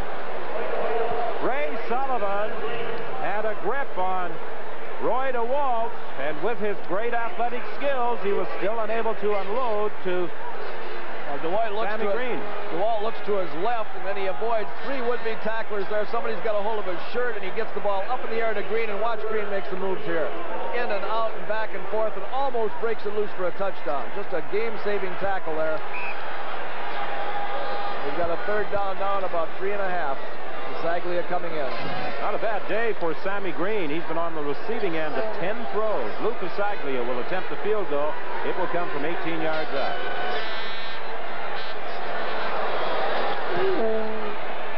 Kick is good. And with 7:23 remaining in the 3rd quarter, BC Lions now lead the Winnipeg Blue Bombers 24-7. And we'll return to Winnipeg Stadium right after this. I'm going to demonstrate the Delco Freedom Battery's complete maintenance program. That's it. This little eye shows green for go. Sure, powerful starts time after time. Just try to find a better maintenance-free battery for your car or truck at any price. The Delco Freedom Battery. Get it? Then forget it. AC Delco, D-E-L-C-O. The new Philishave has made this man a Philishave man. It's because the Philishave's improved lift and cut system now shaves more than twice as close as before. And fingertip controls make every close shave comfortable and precise. The new Philishave from Philips. For the Philishave man, one close shave after another. Here's what's ahead next weekend from CBC Television Sports. The '83 Dunhill World Cup Equestrian Series continues from Newmarket, Ontario. The E.P. Taylor Stakes, 28th running for a purse of $200,000. And the South African Grand Prix, same-day coverage of the 15th and final race of the '83 season. Then on Sunday, a special edition of Sports Weekend, the Rothmans International. The finest in sports coverage on CBC Television. Draw play with Willard Reeves. The ball pops away, but they rule the play dead prior to the football slipping from the grasp of Willard Reeves. The BC Lions have done a good job against the Winnipeg ground game today. For sure. I have Tyrone Cruz and Jackson there to make the hit. Mac Moore's had a pretty good football game today for these Lions. That ball came loose on that tackle, but the whistle had blown. Ken Haley receiving some instruction at that Winnipeg bench from Fred Glick, one of the assistant coaches. 2nd down, sideline pattern for Murphy. He's got the 1st down, forced out at the 46. Kerry Parker forced Murphy out of bounds.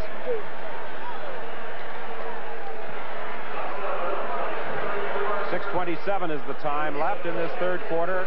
24-7 is the score.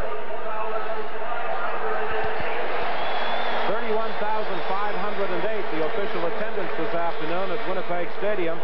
The largest crowd of the year in Winnipeg.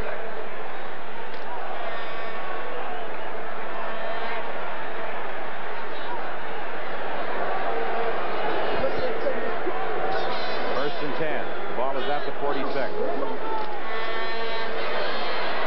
Hufnagel steps up into the pocket, and Hufnagel goes down at the 54. Stopped by Glenn Jackson. Well, you'll get those seams in the defense when they play that style. It's a zone defense deep with man-to-man coverage underneath, so you have room to get through. And when those linemen get out of the lanes, it'll create it for them. Gets 8 yards.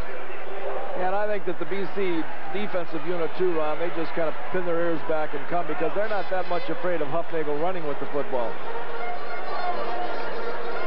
2nd and a couple from the 54-yard line with 5:25 remaining in the 3rd quarter. 24-7, the BC BC Lions lead it. Willard Reeves fighting inside. He's got the first down.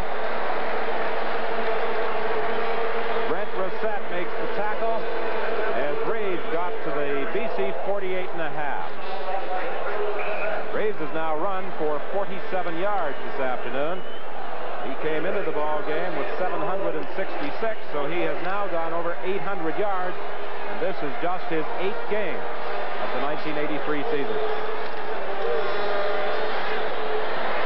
Murphy unable to hang on. Hufnagel felt that pressure coming from the right side. Murphy was open. BC is mixing them up on them. They'll drop those backers. This time they blitz them and come with a safety again. You'll see Kevin Konar, number 31. He's the guy that causes the problem.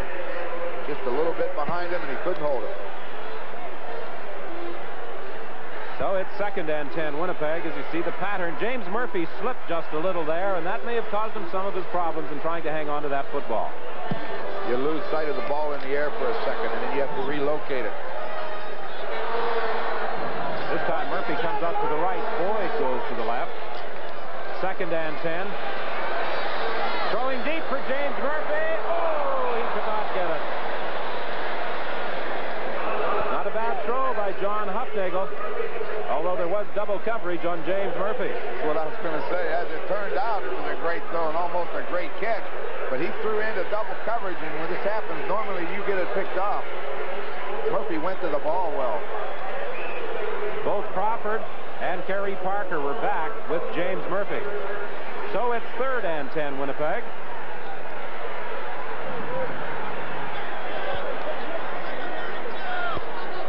Could this be the time that he's going to try to fake it on? Well, Bob Cameron was a quarterback at Acadia. Here it comes. Yes, there it is.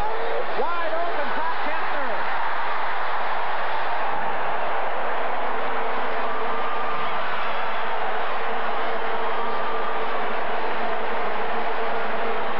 Boy, the Bombers needed that. Really needed it. Well, that's what I like about Cal Murphy. You know, he will take a chance, and he'll put something in that's different, and that really livens up the crowd, makes for a great game. And I'm a little bit surprised the BC Lions wasn't looking for something like that. So the Bombers have new life as Bob Cameron is the hero of the moment in the eyes of 31,000 spectators at Winnipeg Stadium. It's a first down, Winnipeg. The ball is at the 23. You see Patty Kantner right up the middle, the up back, and there's nobody near him. Well, he threw that thing in there like a quarterback, too, didn't he? Yeah. That didn't really, as you say, you like to see those. It didn't surprise me. They needed something about now. They had to get something going, and as you said, Cal will do it.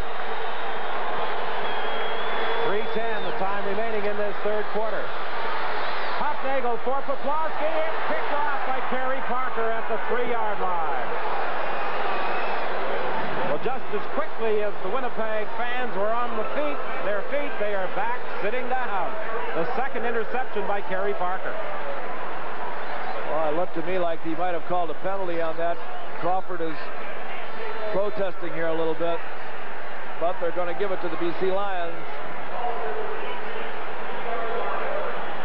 Well, John Hufnagel 3 times this afternoon has had his passes picked off by the BC Lions, 2 of them by Kerry Parker.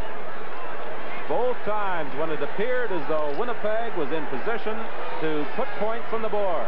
Well, the Winnipeg defense has got to get big here and hold them and just take another shot at it.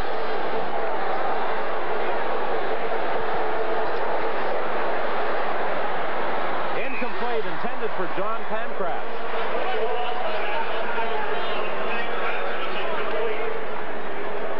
Well, we talked about Cal Murphy being a relaxed individual prior to the ball game. He appears to be a little intense right now.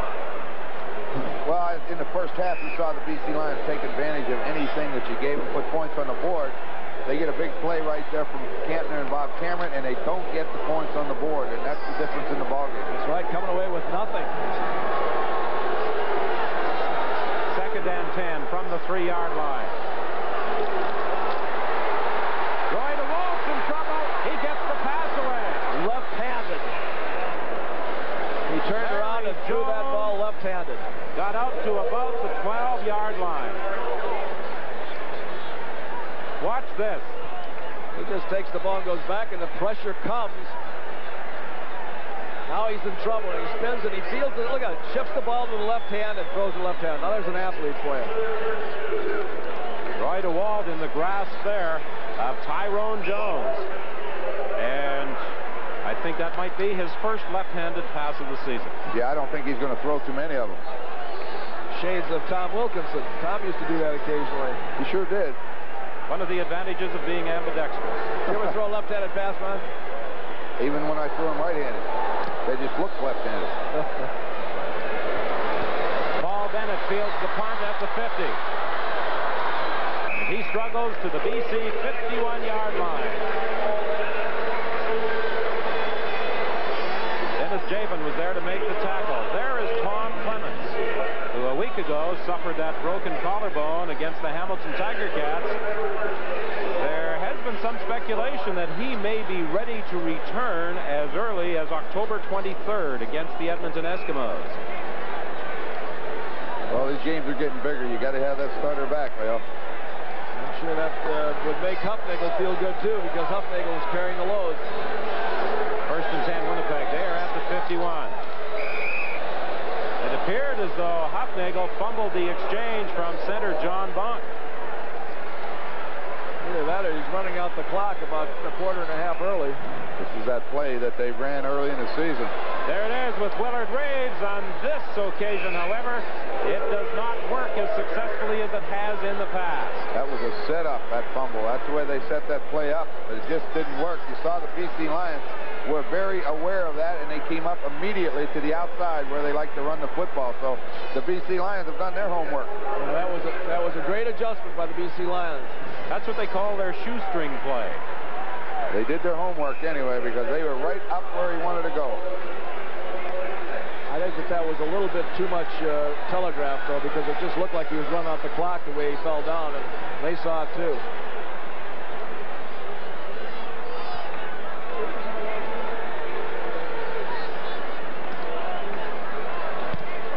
Third down kick by Bob Cameron.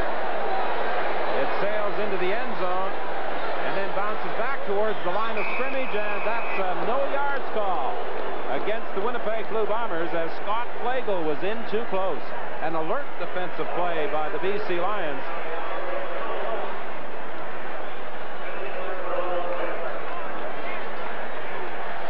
.42 seconds, the time remaining in the third quarter. Let's listen to referee Ross Perrier now. He is having a discussion with one of his officials before placing the ball.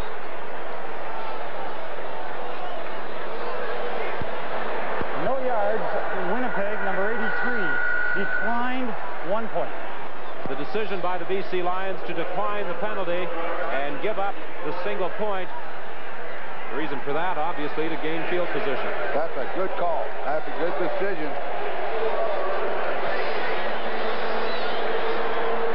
So with 40 seconds remaining in the third quarter, it's now 24-8.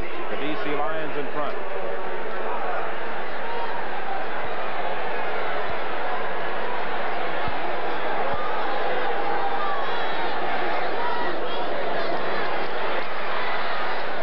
For Pancratz. He's hit immediately over on the far side by David Shaw, and Shaw appears to be hurt, so does Pancratz.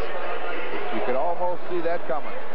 Boy, David Shaw read that play in a hurry, and he come up and he levels him, and he gets a real good hit on him. Pancratz has probably got a Charlie horse out of this, right on the 5.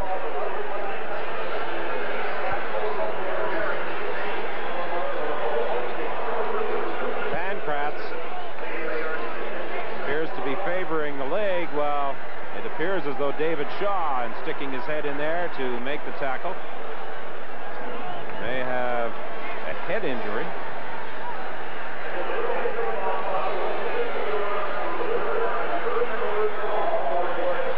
However, both players are down. The outstanding receiver, John Pancratz, and one of the top cornerbacks in the country, David Shaw. Two very, very important people to the respective teams. Pancratz is being assisted to the BC bench while Pat Clay Clayton is still treating the injured David Shaw. Pancratz is not putting any weight at all on that leg, which is not a good sign. Well, with David Shaw injured right now and Wiley Turner limping around, Blue Bomber corners aren't in the greatest shape right now. Now the Bombers aren't taking any chances. Pat Clayton is calling for one of the team doctors to come out there. I have a feeling he got a heck of a blow from the leg on the side of the head. So we'll have to wait and see just what it is. It doesn't appear that it was something that would necessitate knocking him unconscious, because he rolled over and looked up. Seems more like it might be his shoulder.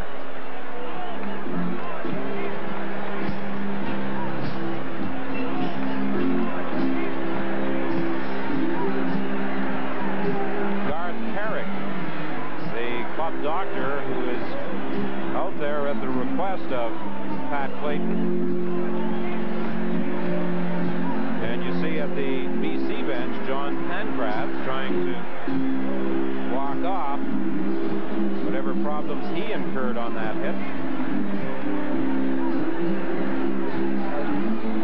Pancratz has had a big year for the BC Lions. 7 touchdowns coming into this ball game. And David Shaw, who is acquired in a trade with the Hamilton Tiger Cats for Leo Reserens, has played extremely well for the Blue Bombers at the corner position. Well, they apparently are not taking any chances. It looks as though they are going to ask for a stretcher to come out there to remove David Shaw from the field. Boy, look, that is a head injury, of course. They have to be very, very careful. We had a picture of John Pancratz. You talk about people having outstanding seasons, and you said Pancratz has. He has made some big plays for this BC Lion Club. Mervyn Fernandez is a big play man, and Sammy Green's a big play man. No wonder they worked on that big play so much. They got a lot of guys that can do it. David Shaw, spent some time with the Hamilton Tiger Cats out of Prairie View A&M in his first season with the Winnipeg Blue Bombers. And of course there is the concern right now with the health of David Shaw, as they are being very, very careful in moving him onto the stretcher. In terms of first downs, you saw the statistical story of this ball game. The two teams are even, and they are concerned about a head injury, a neck injury. Neck injury, it looks like. They are not even removing his helmet.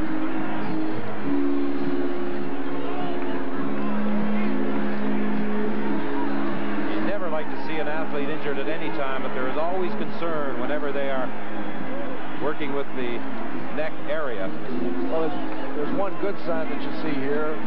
Never a good sign when a guy is laying down, has to be helped off the field, but he is moving his legs, which is an indication that he still has his full flexion of his legs. He got it kicked right alongside of the head on the right side. Good. Well, not only has David Shaw been a great defensive back for the Winnipeg Blue Bombers in this 83 season, he's also provided some inspirational leadership in the dressing room. He's quite a holler guy for this football club.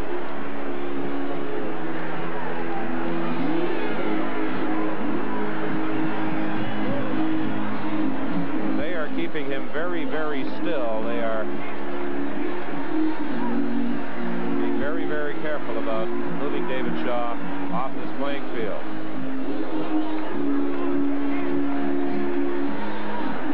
You see the ambulance now preparing to come out onto the field.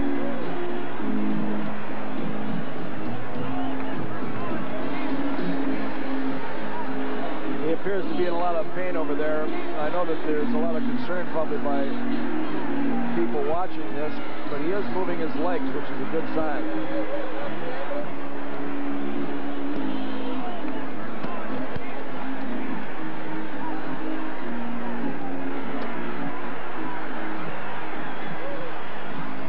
Just 17 seconds remain in this third quarter, with the score 24-8 in favor of the British Columbia Lions over the Winnipeg Blue Bombers.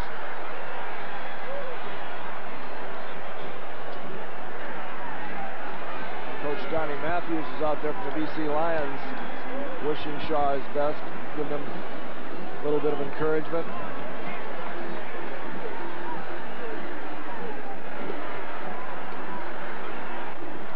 Well, athletic therapist Pat Clayton went out onto that field, and he didn't hesitate in calling the club doctor out onto the field for further diagnosis, and they are taking no chances at all with the injury to David Shaw. And that injury has certainly created a hush here at Winnipeg Stadium with just over 31,000 spectators in attendance. Statistically, in terms of net offense, Winnipeg Blue Bombers are 2 yards ahead of the British Columbia Lions. But the big story is on that second last line, turnovers. None for British Columbia, 5 for the Winnipeg Blue Bombers. Actually 6 with that safety touch that was scored. The ball popped away from John Huffnagel. Brent Reset pounced on it. Should have had a touchdown, but he couldn't hang on. And the Bombers were fortunate that they recovered and gave up just a safety touch. Well, for Cal Murphy, this has indeed been a difficult year. The trials and tribulations and the ongoing saga of Dieter Brock through the first half of the season. Then the injury to Pete Caton that put him out for the year. The injury to Tom Clements that sidelined him. And now the injury to David Shaw. And Nick Vastaya missing this game, too, an all-starter offensive guard. Nick Vastaya out of the lineup as well. There's very little question that missing a guy like David Shaw at the cornerback, there's only one position that's more difficult, if that's possible, to replace, and that'd be a quarterback, and he's had his problems with his quarterbacks. Joe Paupow standing there on the sidelines talking with Don Matthews. Don Matthews replaced Vic Rapp as head coach of the BC Lions. Vic Rapp replaced Cal Murphy. Not directly, however. Leo Cahill was in there for a 10-day period. Where do you get that 10 days all the time? I don't understand where you get that 10-day period. Well, how long did you have the job? You're thinking about that 10,000 that cost me. Before deciding to go back to the Toronto Argonauts. I don't know. I think just long enough to have the Argonauts offer me the job. You may be the only coach in history who has ever paid. Well, let me say this. Thomas Wolfe wrote a story one time, you can never go home, and he was right.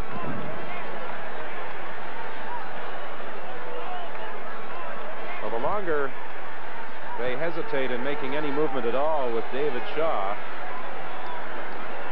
the more concerned we are about the extent of this injury. Well, you know, Don, this is an area of football that, you know, nobody likes, but it's an area that's made a lot of, you know, great strides as the sports medicine field as far as athletic injuries go. I had the opportunity in Saskatchewan to talk to Dr. Jack Alexander, who's big into sports medicine. And, you know, I can remember not that many years ago when they never had ambulances at the stadium. And that was one of the things that they really pushed for. And, you know, you don't need them very, very often, but when you need them, you need them. They got to be there, and it's great to see it here. And as you say, this is a...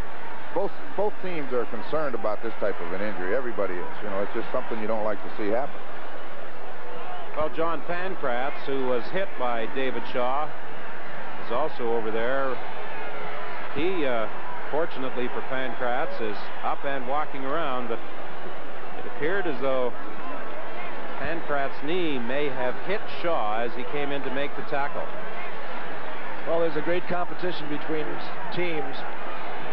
Offensively, defensively, different cities and everything else, but when one football player goes down, it seems like it affects a whole fraternity, and all of a sudden there is a great concern by players on both sides.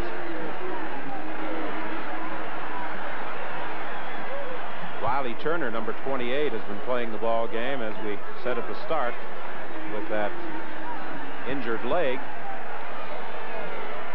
He has been limping throughout the course of this ball game. But like the other players, he is extremely concerned at the moment, as are the fans, with the health of David Shaw.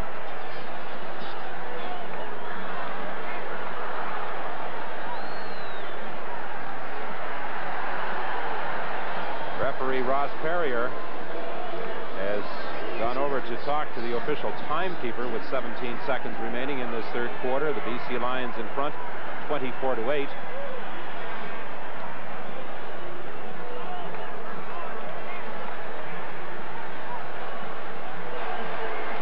Now apparently they have decided to try and lift David Shaw up onto the stretcher.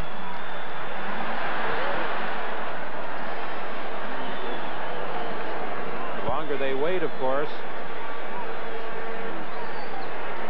you realize that the injury must be extremely serious.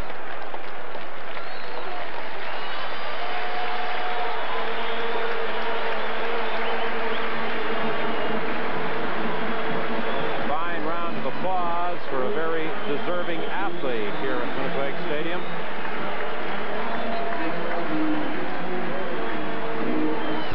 Injuries such as that have to affect the thinking of every player on the field, I would say, Ron. There's no doubt about that. One year in Edmonton, we had a receiver named Freeman Johns that is very reminiscent of that, right in front of the bench. And boy, it's scary. Very scary. I remember being in Edmonton and televising that game. Fortunately, Johns was, I think, able to return the following week. Well, he could. We didn't play him. Yeah, he could have come back and played, but there's no way you want to take chances like that. You know, you make sure, and, you know, I think the doctors in the CFL do a great job, and it's they have the final say on everything. When they recommend you sit them out, you sit them out. You don't mess around with anybody. And we had a great staff there. As I mentioned, the same guy, Dr. Alexander, was the head of our doctors, and he's a good friend of the players, and he's not ever going to take a chance on anything. And that was a scary situation, and it affects every player on that field, every single one. Well, we certainly hope that the injury to David Shaw is nowhere near as serious as it would appear as they move him into the ambulance, and we'll be heading to the hospital.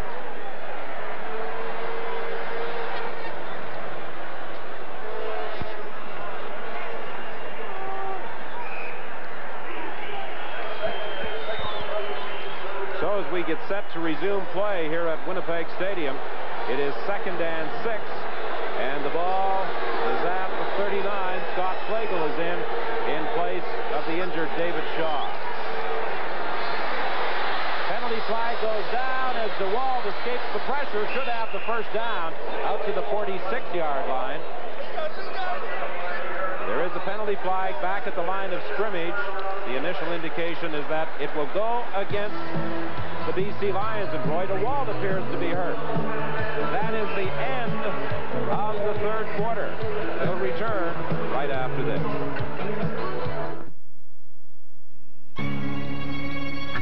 You look forward to it all week long, and then you get knocked around so much you wonder why you do it.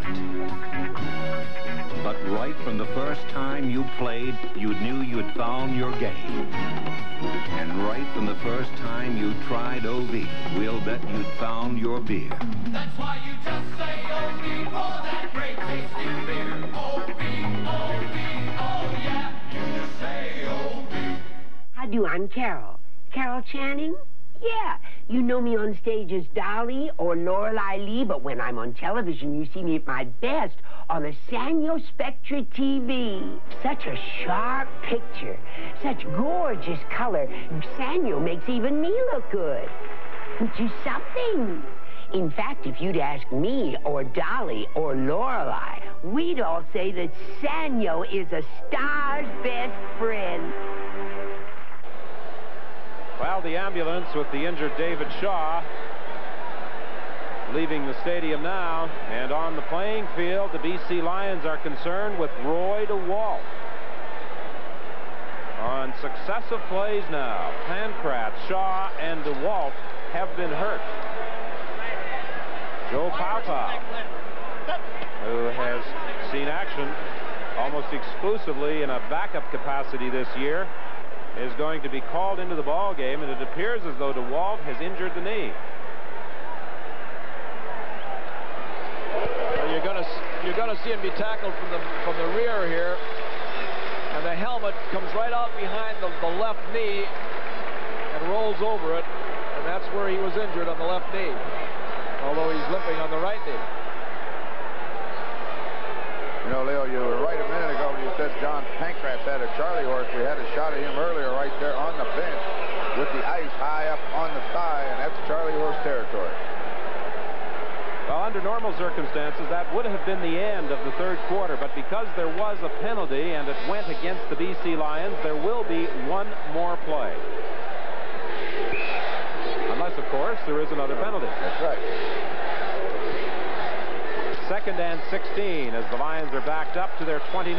Joe Paopao has replaced the injured Roy DeWalt.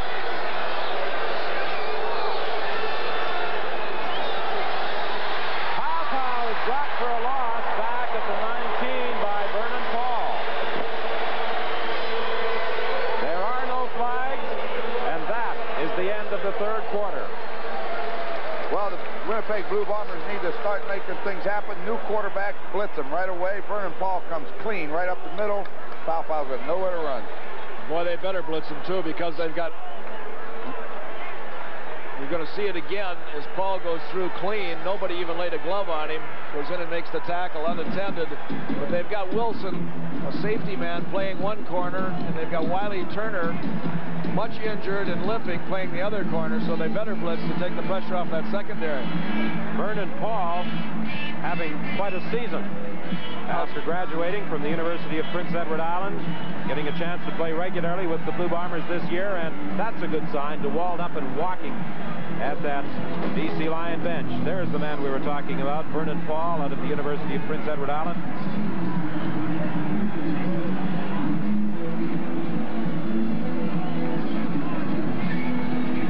Joe Paopao. Look at that angle right there. That was that could have been an injury too, but Paopao, he's tough.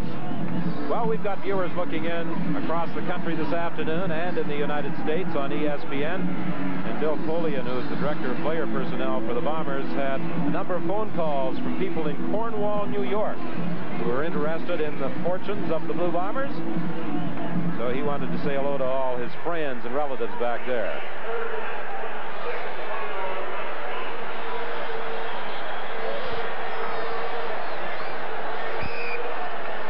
So to start the fourth quarter, Lou Pasaglia is back at his 5-yard line for this third down punt.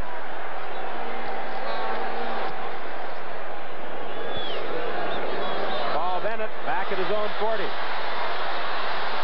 And Bennett gets to the 52. A good kick of 52 yards by Lou Pasaglia. And Roy DeWalt testing that injured leg. Funniest thing of that play was watching Kirby Wilson, number 25, trying to block Dennis Javen. There's a little bit of a size thing. Javen just shoved him out of the way. So from the 52, it's 1st and 10. The Blue Bombers, they have to make something happen in a hurry.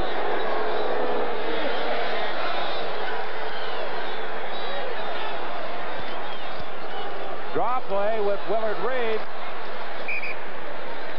He will pick up 6 yards. He's stopped by Reuben Vaughn. Vaughn is playing his first game for the BC Lions at that defensive tackle spot. He's a graduate of Colorado. Saw service with San Francisco and Green Bay in the NFL, the LA Raiders. He's had a good day at that defensive lineman position, defensive tackle. Winnipeg needs a big play here badly. On 2nd down, the pass complete to Rickhouse. There's also a penalty flag downfield. It appeared to be thrown in the vicinity of Jeff Boyd and JoJo Heath. I didn't see exactly what happened, but Boyd went to the ground. It's called on JoJo Heath. Well, JoJo's practicing his karate. He holds a black belt. Might as well use it. That's about the first pass they've thrown to House. That's where he likes to catch it, inside. There we can see Boyd. Can't see him, but boy, House is sure open. And they really needed that big one. That's a big first down. They've got to get it going. Fourth quarter. The ball is at the 37 of the BC Lions. 1st and 10, Winnipeg.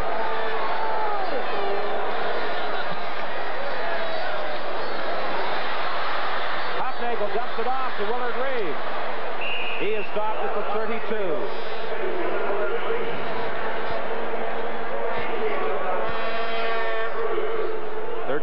11:14 is the time remaining in the ball game.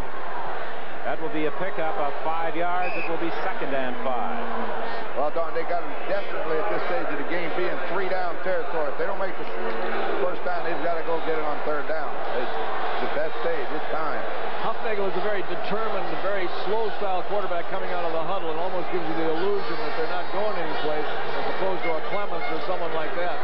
He's got to really get it moving. For Boyd, he's got it at the 6.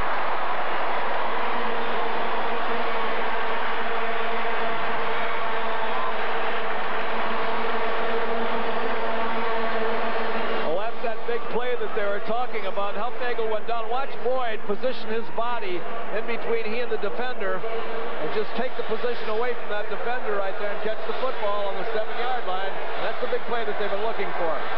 Watch him again, Don, coming down. And he turns his body, gets in between he and the defender, and makes a perfect target for Huffnagel's throw.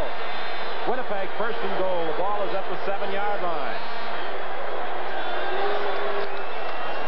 Willard Reeves got to the 5. Reuben Vaughn, playing that defensive tackle position, tripped him up.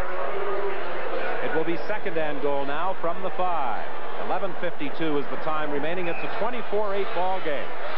Touchdown here, and we could have an interesting finish. Oh, yeah, they've got to get it in here. You know, talking to Steve Barato and Coach Newhouse this morning in the hotel, they're really happy with Reuben Vaughn. They think he's going to be a good one, and he played well in his first game. Winnipeg 2nd and goal from the 5-yard line.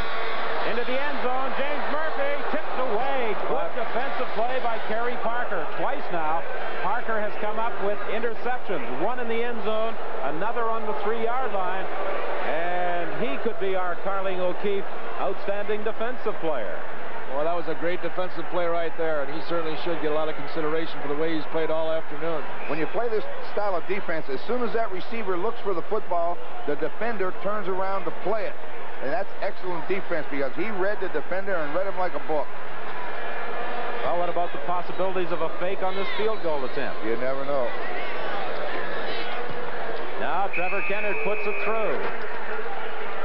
So a 13-yard field goal makes it a 24-11 ball game with 11:10 the time remaining in the ball game. We'll be back right after this. What does Petro-Canada mean to the people of Marystown?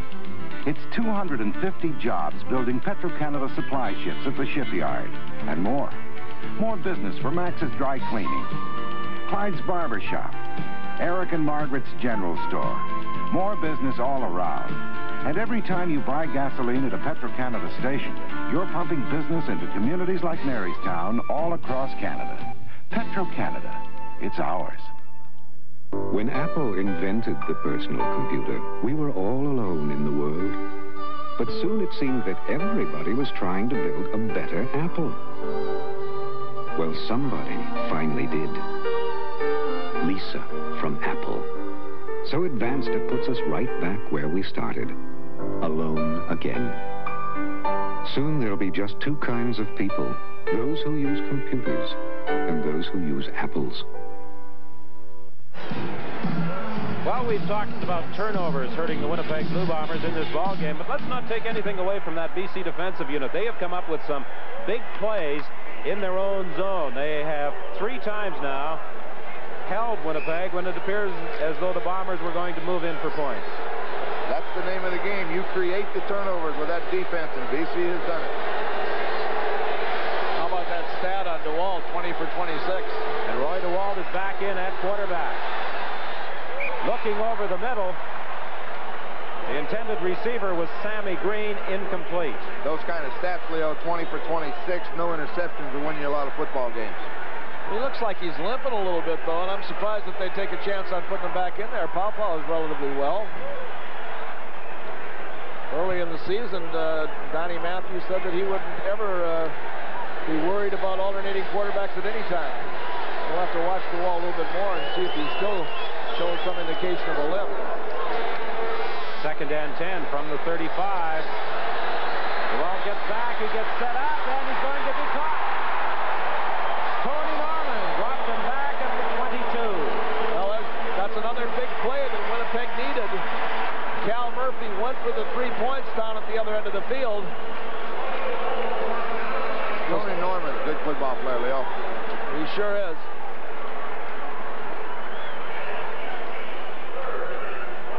All right. Get excited, huh? That's right. Go for broke. Well, we're going to block the punt here, Leo. We're going to go after it, or they're going to set up a return. What are we going to do with this? I think we better play it safe. Set up a return. You got Paul Bennett back there. He's liable to go the distance. Don't take any chances. They got the return on. Great kick by Pasaglia. Bennett backs up to his own 27-yard line, fumbled the ball momentarily, but gets it out to the 43.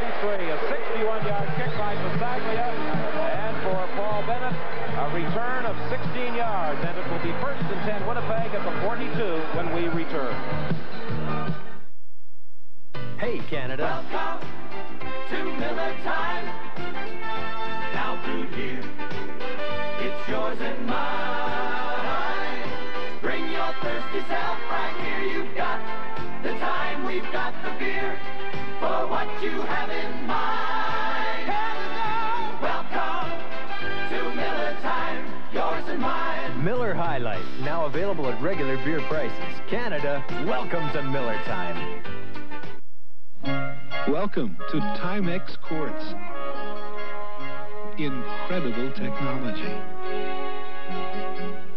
Our new Timex Elite is the thinnest quartz calendar watch in the world. Our new solid-state watch has no moving parts. These are microchip projected hands. Now, bring the value of Timex Quartz into your world. 2 games from CBC Television Sports next Sunday afternoon. The national game, Winnipeg and Ottawa, and regionally, BC and Calgary. 2 big football games as we head into the final couple of weeks of the season.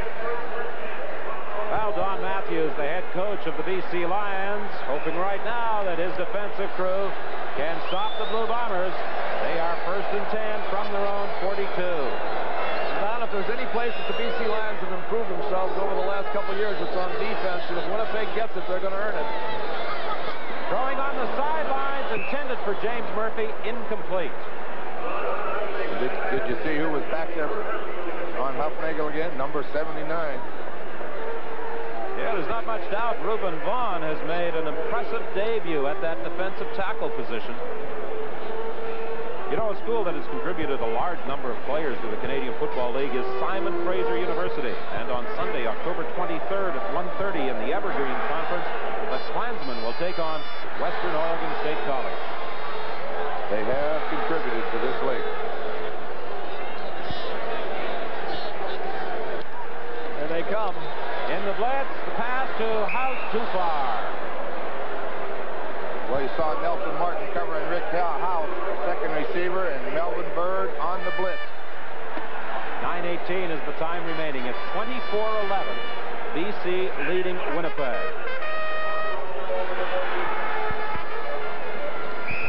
In their previous game back on August 20th at the stadium at BC Place, it was BC 44, Winnipeg 6. Troy DeWalt didn't have a bad day on the 20th of August either, hitting on 26 passes for 414 yards. 3rd down punt by Cameron. Taken by JoJo Heath, a penalty flag against Winnipeg. It appeared as though Sean Kehoe had encroached upon that 5-yard area. We have a timeout at Winnipeg Stadium with 8:51 remaining in the ball game.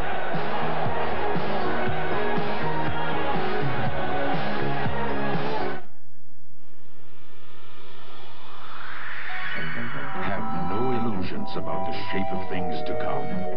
There's a new generation of Buicks out there. The young Buicks. Consider Buick Skyhawk. Performance and sophistication in elegant formation. Buick Skylark. Contemplate its high-spirited combination of economy and luxury. Let your imagination run free with the wind-sculptured form and high technology of Buick Century. This new generation of Buicks employs robotics and electronic scanning for precise fit and finish. They feature new fuel injection and turbocharging, The 1984 Buicks. The young Buicks. Well, it will be 1st and 10 for the BC Lions with a no-yards call against the Winnipeg Blue Bombers, moving the ball out to the 39.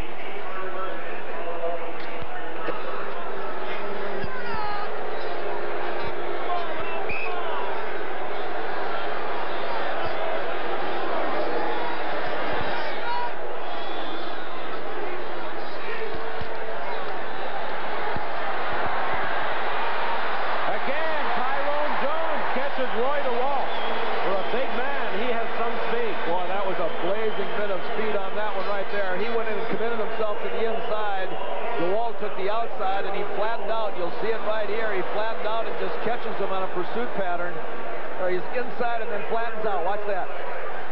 That is, you know, that's a big thing. We talked about this before, Ron. It's really improved in the Canadian Football League. Great speed with the linebackers. There was also a penalty on the play. Let's listen.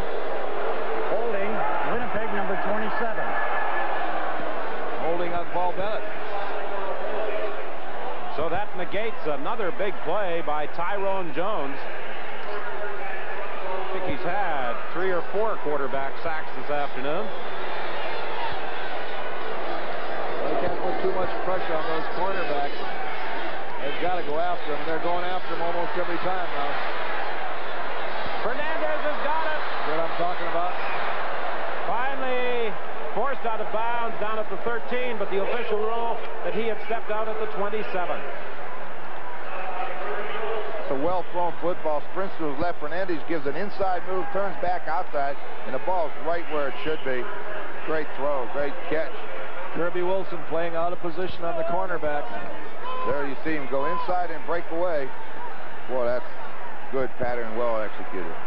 Scott Flagel playing in place of the injured David Shaw. Mervyn Fernandez, good yardage on 6 receptions this afternoon. 150 yards for Swervin Mervyn. To Sammy Green. Still struggling and finally stopped inside the 25 by Ken Haley. Aaron Brown was the first to make contact with him. 7:43 is the time left in the ball game. 24-11 the score.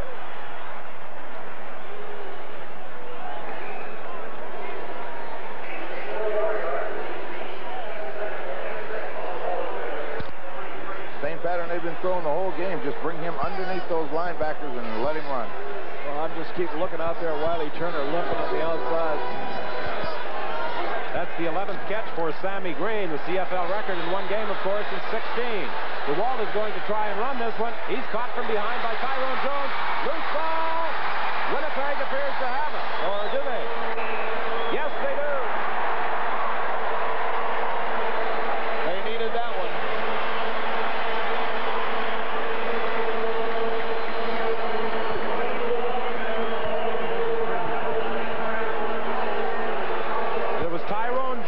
Who stripped Roy DeWalt of the football, and it appeared as though Kirby Wilson may have scooped it up. Aaron Brown tried. Tyrone Jones shows you something, Lil. Yeah, Jones is going to have to get a lot of consideration. See him pull those arms apart.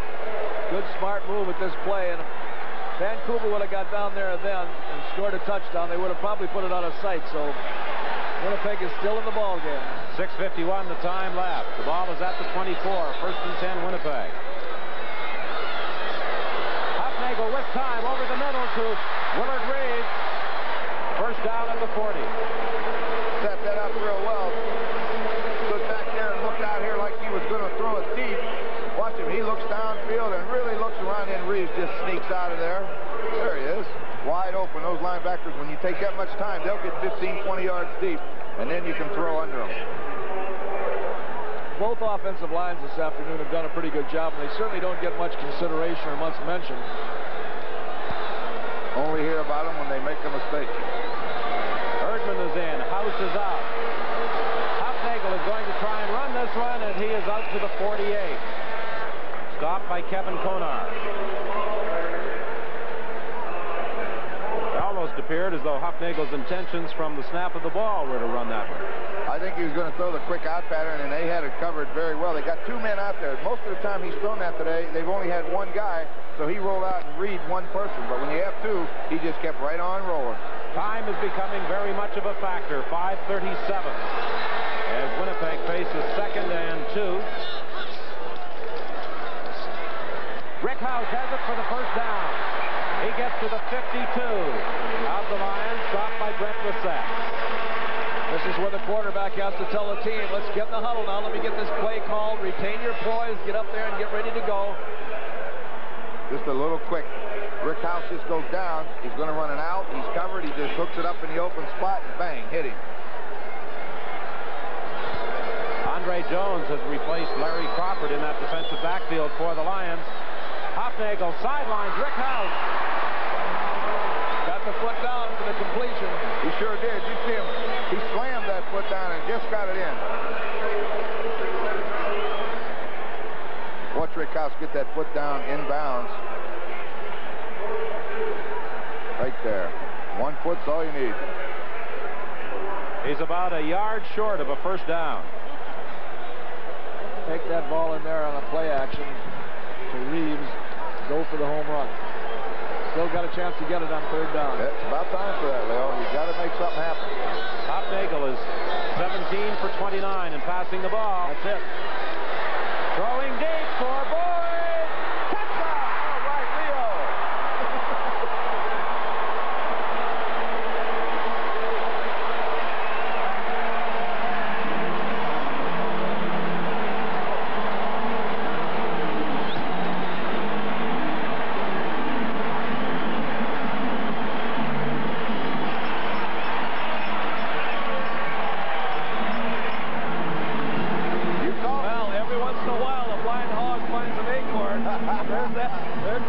There to Reeves for the touchdown pass to Boyd, and what a beautiful strike it was, and that's just what that football team needs. Short yardage play action pass. He laid it out there nice too. Double coverage, overthrew it, and let him run and get it. Point after by Trevor Kennard. And with 4:35 remaining, we could have a finish here at Winnipeg Stadium.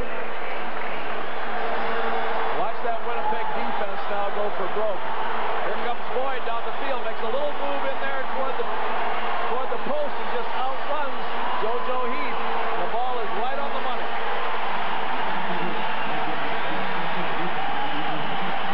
That'll bring them to their feet.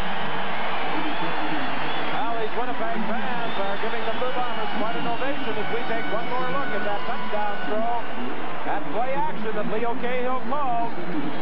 And Hufnagel on 2nd and about a yard fires a perfect 42-yard strike to Jeff Boyd. The 2nd touchdown of the game for Jeff Boyd. And how about this man for our Carling O'Keefe Offensive Game Star Award? Gotta deserve some consideration. You know what Cal Murphy was saying during the half? He was saying, John to Hufnagel, he was saying, go out there and do something to bring this crowd to their feet. Well, he just did it. The BC Lions are ready for a short kickoff.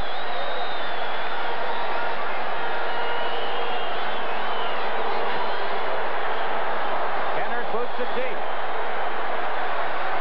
Sammy Green starts up from the goal area and gets to the 20.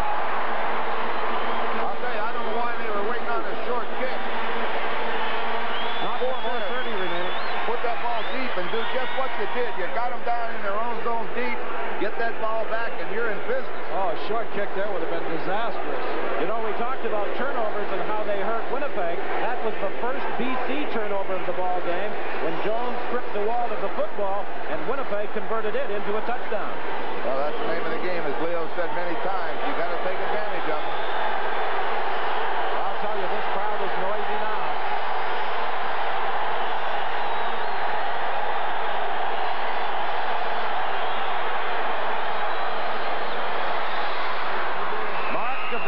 Takes the pass, and that has quietened things as he picks up about 11 yards. So you got to give DeWalt a lot of credit with all that crowd noise, with the pressure on of being down there that close to his own goal line. He took that ball with all the poise in the world, just laid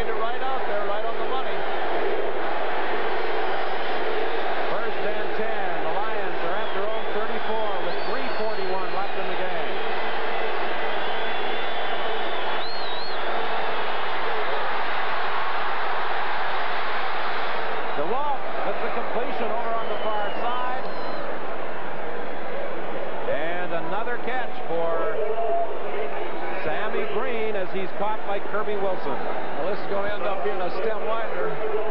They're going to go after him, and you can bet your bottom dollar Winnipeg's not going to give 1 quarter. That's reception number 12 for Sammy Green. That's not a bad day's work. The Bombers have to get it back.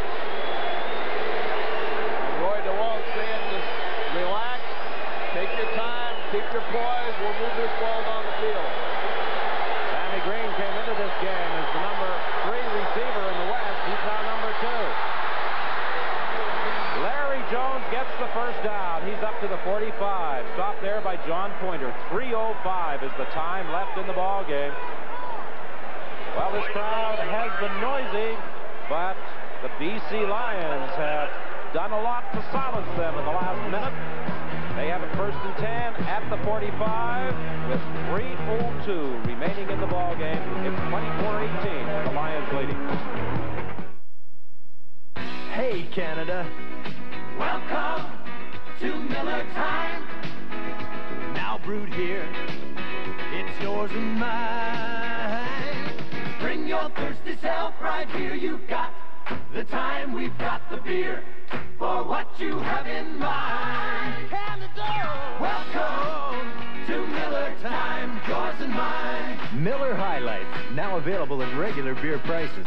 Canada, welcome to Miller time. If you want it, I like it. if you really like it, I really like it. we can help you get it. We're GMAC. We want it. GMAC Financing. GMAC is helping more and more people buy their new GM car or truck with rates that make sense on models people want, all at your GM dealer. If you really want it, we can help you get it. We're GMAC Financing. We got it. Well, they got those big horses in there. They just get them outside and let Larry Jones get up ahead of steam. Watch the collision. Bang. Paul Bennett will hit you. Larry Jones, tough runner. First and 10, the ball just shy of the 45-yard line. Roy DeWalt gets away from the initial pressure, is caught. Tyrone Jones, what great speed he has displayed today. What a fantastic day he's having. And right now, the Winnipeg Blue Bombers have got to throw care to the wind, and they got to go after him. They got to take the inside away so he can't make those quick pops, those quick hits to the inside, but they've got to blitz him and go after him. I'll tell you what, Tyrone Jones has had as good a football afternoon as anybody I've seen this year. I'll tell you, he uses his head when he comes from behind to make those tackles, too. He tries to strip him with the football. Second and 12. This could be a big play. The key play of the ball game, perhaps, with 2:44 remaining. Pressure again. He had to load over the middle. Completes the pass. John Henry White, and he might score. Caught by Scott Flagel down at the 10-yard line. The Bombers were going after Roy DeWalt. The John Henry White took that dump over the middle for 57 yards, and that could very well be the ball game. Well, it might be the ball game, but Scott Flagel come in and tackled both Green and White on a fantastic play. When do you see this? It's a great call, Leo. A great call right now because they got to come after him a middle screen. They got to take that inside away from him. They can't let him inside there, though. There he goes. Now watch Scott Flagel. You'll see right there, Green is turning around trying to get in position to block, and here comes Flagel against both of them. All right, that's what you call retching up and fetching them. Retching and fetching, huh? That's right. Well, John Henry White with an extremely big play and a saving play by Scott Flagel. It's first and 10. The Lions are at the 11. 2:18 is the time remaining. Roy DeWalt can't find anybody to throw to. Trying to dump it down the sidelines. It's picked off, but they rule that Kirby Wilson was out of bounds. Well, I'll tell you, that was a great effort by Kirby Wilson. You know how much? I believe he gives away a few inches in height to Mervin Fernandez, and he made a super play. And definitely he is out of bounds, but look at both of them going after that football.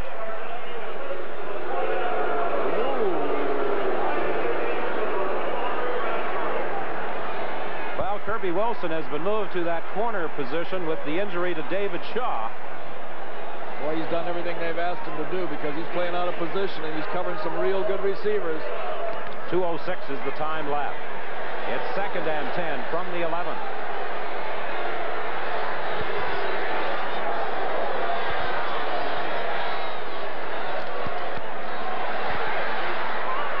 For Sammy Green, incomplete. He was being covered by Haley, and Green is protesting that he was interfered with by Ken Haley, but to no avail. I always thought, I know that you're not, you're going to get upset once in a while, but it seems like Sammy Green likes to argue with those officials all the time. He's going to get a talking penalty one of these days. Tell you one thing, you got to have all the courage in the world to call that pass interference at this stage of this ball game. But take a look at this, will you, Coach? Well, watch this. We won't even talk about it. Lou Pasaglia now with a field goal attempt. It could make it a 9-point game. It's good. With 1:58 remaining, it's 27-18 now. And the sun is beginning to shine here at Winnipeg Stadium. It's been overcast throughout the entire day. But you notice something? It's shining on the BC Lions. Yes, indeed it is. A win this afternoon would certainly go a long, long way towards wrapping up first place in the West for the BC Lions. That would mean they would have scored victories over two victories over both Winnipeg and Edmonton. The two teams, it appears, they must beat out for first place in the West. It's going to take some kind of a miracle here. To the sidelines for Boyd, incomplete. Andre Jones was defending against Boyd.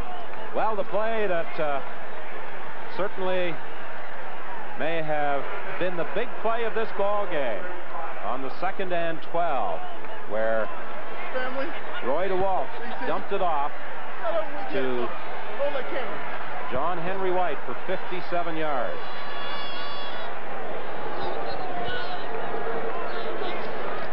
Second and 10, Winnipeg. Hopnagel looking for James Murphy, incomplete. 1:50 is the time remaining. Hopnagel was under pressure. Rick Fossen had burst through.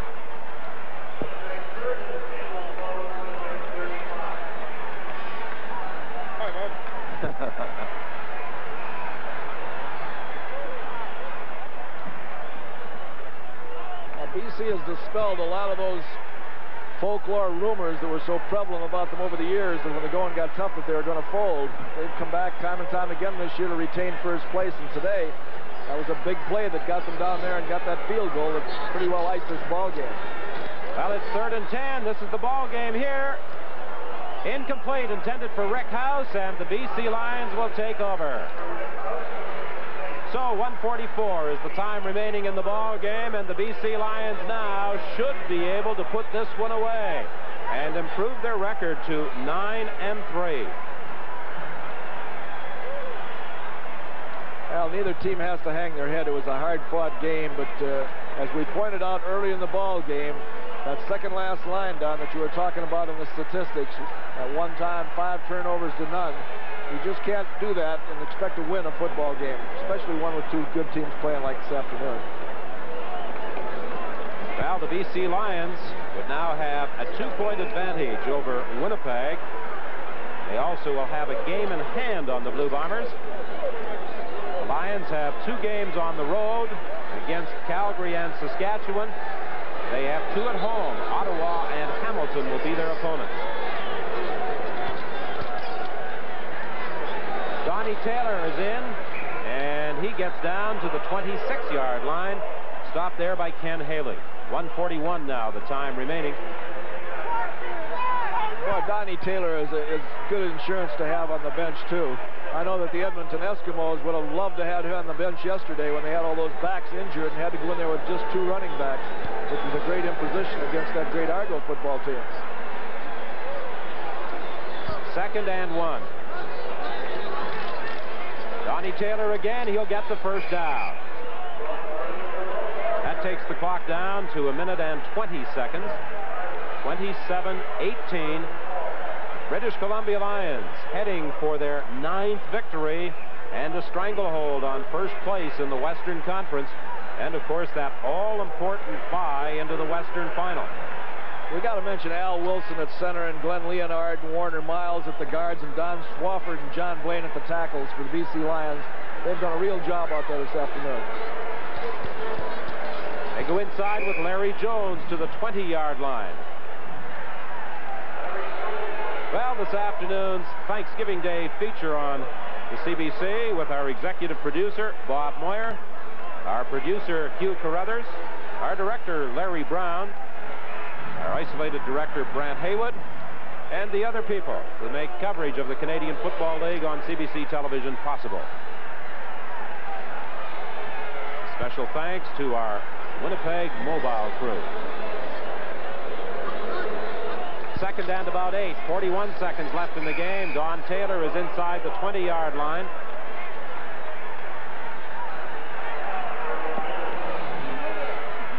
And on third down, Coach Don Matthews sends in his field goal unit. Cal Murphy took off the headset and put it on the bench and said, we've got to get ready for the next ball game. It's tough for Cal Murphy because under insurmountable odds, he's done a magnificent job with this football team, but he can't legislate against those turnovers. Well, you know, talking to the BC Lion coaches before the game, they felt they had an excellent week of practice in preparation for the big game here today. And I'll tell you, they have played like it, both sides of the ball. They're showing confidence. That's the right time of the year to be showing it, too. Lou Pasaglia puts it through. And that makes it a 30-18 ball game in favor of the BC Lions. Well, the Lions had a 2-week break since their last encounter. They took a week off, and as Ron said, had a good week of practice in preparation for this showdown battle for first place in the West. And they have emerged triumphant against the Winnipeg Blue Bombers. Just 20 seconds remaining. What a game Roy DeWalt has had. Now Cal Murphy not only has been forced to contend with the on-again, off-again quarterbacking situation, has still another injury to worry about. And that, of course, David Shaw. James Murphy taking that little screen pass on the sidelines out of bounds at the 45. That should be a first down. Well, we had some discussion about our defensive game star, but we finally picked Tyrone Jones. What a ball game he had in a losing effort for the Winnipeg Blue Bombers. And our offensive game star, number 35. He scored a touchdown, did Sammy Green, and he also caught 12 passes. And he returned kicks. He had a big day. And the next guy to him would be the guy that was throwing the pass. Yes. Indeed, Roy DeWalt. But it's Tyrone Jones and Sammy Green as our Carling O'Keefe defensive and offensive game stars. Hopnagel on the sidelines for Jeff Boyd, and he also merited some consideration for that offensive game star award. 2 big touchdowns this afternoon. And Jeff Boyd, with a gain there of 19, takes the clock down to 7 seconds. Boyd caught 6 passes for 179 yards. One of the unsung heroes, the Manitoba product along that offensive line for the BC Lions, Glenn Leonhard. He'll strike you. This should be the final play of the ball game. Hopnagel to Pat Kantner coming out of the backfield, taken out of bounds by Nelson Martin, and that is the ball game. Don Matthews and his British Columbia Lions move into sole possession of first place in the Western Conference with a 30-18 triumph over the Winnipeg Blue Bombers.